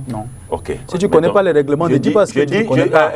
Serge, vous qui connaissez trop les règlements, on voit où ça vous entraînez. Non, ne fais pas la distraction, Sylvain. Si tu veux parler de quelque chose, parle de quelque chose que tu maîtrises. Je dis bien, si la CAF était rigoureuse, les clubs camerounais ne participeraient pas aux compétitions internationales. Je dis c'est faux, parce qu'il y a un élément qui est important. Écoute, il faut que tu comprennes. La commission qui licencie le club, c'est ça qu'on regarde. On sait comment ça se passe. Ah non, ne dis pas que tu sais alors que tu ne sais pas. Je parle bien. C'est là, on donne une licence à un club pour qu'il puisse jouer au niveau international. Et cette licence a un cahier de charges. Ce n'est pas ce cahier de charges dont tu parles. Je dis bien. Et j'ai la chance pour l'instant d'être membre de cette commission en plus. Je dis bien, Serge, si vous êtes un peu honnête pour comprendre, vous les présidents de club, quelle est votre responsabilité dans l'échec du football, vous comprendrez que si la CAF était rigoureuse par rapport au cahier des charges pour participer aux compétitions internationales, aucun club camerounais. Je dis c'est faux. Peut-être. Maintenant, tu vois qu'il y a l'exception. Peut-être excepté Coton Sport. C'est vrai, comme tu as trouvé l'exception, tu vas encore trouver d'autres. Moi, je voulais te dire, ne nous distrais pas. J'ai dit, on parle de foot professionnel au Cameroun. De 2011 à date, la Ligue qui est là a échoué. La Ligue maintenant, si tu prends la Ligue comme étant le président Stompo, moi, je dis la Ligue a échoué. La Ligue, ça peut être avec ses composantes. Mais c'est ce que je sais. Non, c'est pas ce que tu dis. Non, vous parlez de la Ligue. Moi, je parle de la Ligue. Voilà, je ne parlais pas de l'individu. Non, tu parlais de qui? Je parlais des clubs. Voilà ce que tu as dit. Je parlais des clubs. Tu as dit ceci. Je parlais des clubs. Si tu veux dire que c'est l'échec du président de la Ligue, voilà ce que tu as dit. Je parlais des clubs. Et c'est faux parce que vous êtes dans la guerre de l'individu. C'est vous qui êtes dans la guerre. Parlant de la guerre des institutions. Alors, maintenant, je voudrais donc vous dire, Serge, vous parliez tout à l'heure d'élégance. Le problème aurait été simple. C'est vous qui parlez des arrangements. Dans cet arrangement, la FECAFOOT veut nommer SG. Ils auraient pu aussi négocier avec le général. Parce que vous parlez d'égo. Non, mais attends, Serge a dit tout à l'heure que la je parle de la... Non, je parle bien. Je dis bien ceci. On connaît la procédure des textes. C'est-à-dire les textes demandent que vous tenez un comité, un conseil d'administration et vous proposez. Donc, dans cette procédure-là, vous pouvez également trouver un arrangement qui respecte la procédure. Parce que dès que vous avez violé les textes, c'est clair que la partie qui se sent lésée et la FECAFOOT et la LFPC a la faveur que la LFPC a la faveur qu'elle est détentrice d'une décision. Elle n'a aucune faveur. Je dis, elle n'a plus de faveur. Je vais te dire. Je dis bien, mais laissez-moi chuter. Elle est détentrice d'une décision qui est en sa faveur. Et au moins, c'est à l'actif de la LFPC qui sait s'entourer. Parce que parce que si cette affaire va dans les juridictions, Sylvain, si cette affaire va dans les juridictions, on va simplement dire que vous ne pouvez pas revenir qu'on juge la même affaire deux fois. À quoi devrait-on s'attendre pour terminer? Et maintenant, sur le cas des dépenses, je vais quand même dire quelque chose qui est grave. Je vais quand même dire quelque chose qui est grave. Il y a quelque chose qui est grave et qui, vous aussi, à votre niveau, les clubs, vous devez dénoncer quand vous êtes dans vos AG. Lorsqu'une fédération perd autant de procès, il y a deux solutions. Soit elle est complice avec son service juridique pour la distraction des fonds, soit son service juridique est incompétent et il faut virer complètement. Vous ne pouvez pas enchaîner des défaites sur le plan juridique au niveau du TAS et vous continuez à maintenir le même système juridique. Donc soit vous êtes complice pour distraire les fonds, parce qu'on parle quand même des milliards pendant que les clubs... Est-ce qu'on peut parler... Voilà, pendant que les clubs... les footballeurs... La suite, parlons de ce qui va... À quoi devrait-on s'attendre? Tu as évoqué quelque chose tout à l'heure qui semblait pertinent. L'émission est terminée. Tu as évoqué quelque chose qui semblait pertinent, mais tu n'as pas bien argumenté. le président de la LFP s'est sorti de cette réunion. S'il avait un secrétaire général à lui qui voulait proposer, sachant que c'est dans l'accord que c'est le président de la FECAFOOT qui doit, ou bien le comité qui doit proposer, vous pouvez lui dire, ok, même comme c'est écrit comme ça, voilà celui que je te suggère. En gentleman, ça pourrait se faire. Justement, c'est ce que je dis. Mais là, ce n'est pas la FECAFOOT, c'est le président de la Ligue qui devrait le faire. Parce même le président de la FECAFOOT. Non, Sylvain, la preuve, c'est que quelqu'un ne peut pas sortir d'une réunion, il va dire qu'on l'a piégé. De toi à moi, d'abord, c'est malsain. Un adulte ne signe pas et dit qu'on l'a piégé. Il peut dire, je me suis trompé. Là encore, on peut comprendre. Mais quand il dit on m'a piégé, c'est vrai qu'en temps, ça a évolué le langage. Donc, pour te montrer qu'au fond, il y a eu un dysfonctionnement au niveau de l'attitude des membres de la LFPC. Maintenant, il faut qu'ils retrouvent la galanterie. C'est ça que nous espérons pour sauver le foot. Maintenant, quand tu parles des procès perdus, je t'ai dit, tu as eu la chance d'aller à l'école un peu comme moi. Avant d'affirmer qu'on perd régulièrement les procès, il faut que tu aies le rang. On parle des suites récurrentes. On est là à 2 procès que tu connais qu'on a perdu. Tu ne connais pas ceux qu'on a gagnés. Donc je veux dire, si tu veux, après on peut faire une émission pour rentrer là-dedans. Il y a d'autres qui arrivent. Hein. Non, ce qui arrive, c'est le futur. Tu n'es pas dans la boule de cristal. Un procès, chacun peut le perdre, chacun peut le gagner. Donc, je suis d'accord avec toi que si ce que tu dis est fondé, il faut bien réfléchir sur le toute l'équipe technique réunie autour d'Eric Ngando. Mesdames, Messieurs, merci d'avoir suivi cette émission. On se retrouve la semaine prochaine. Au revoir.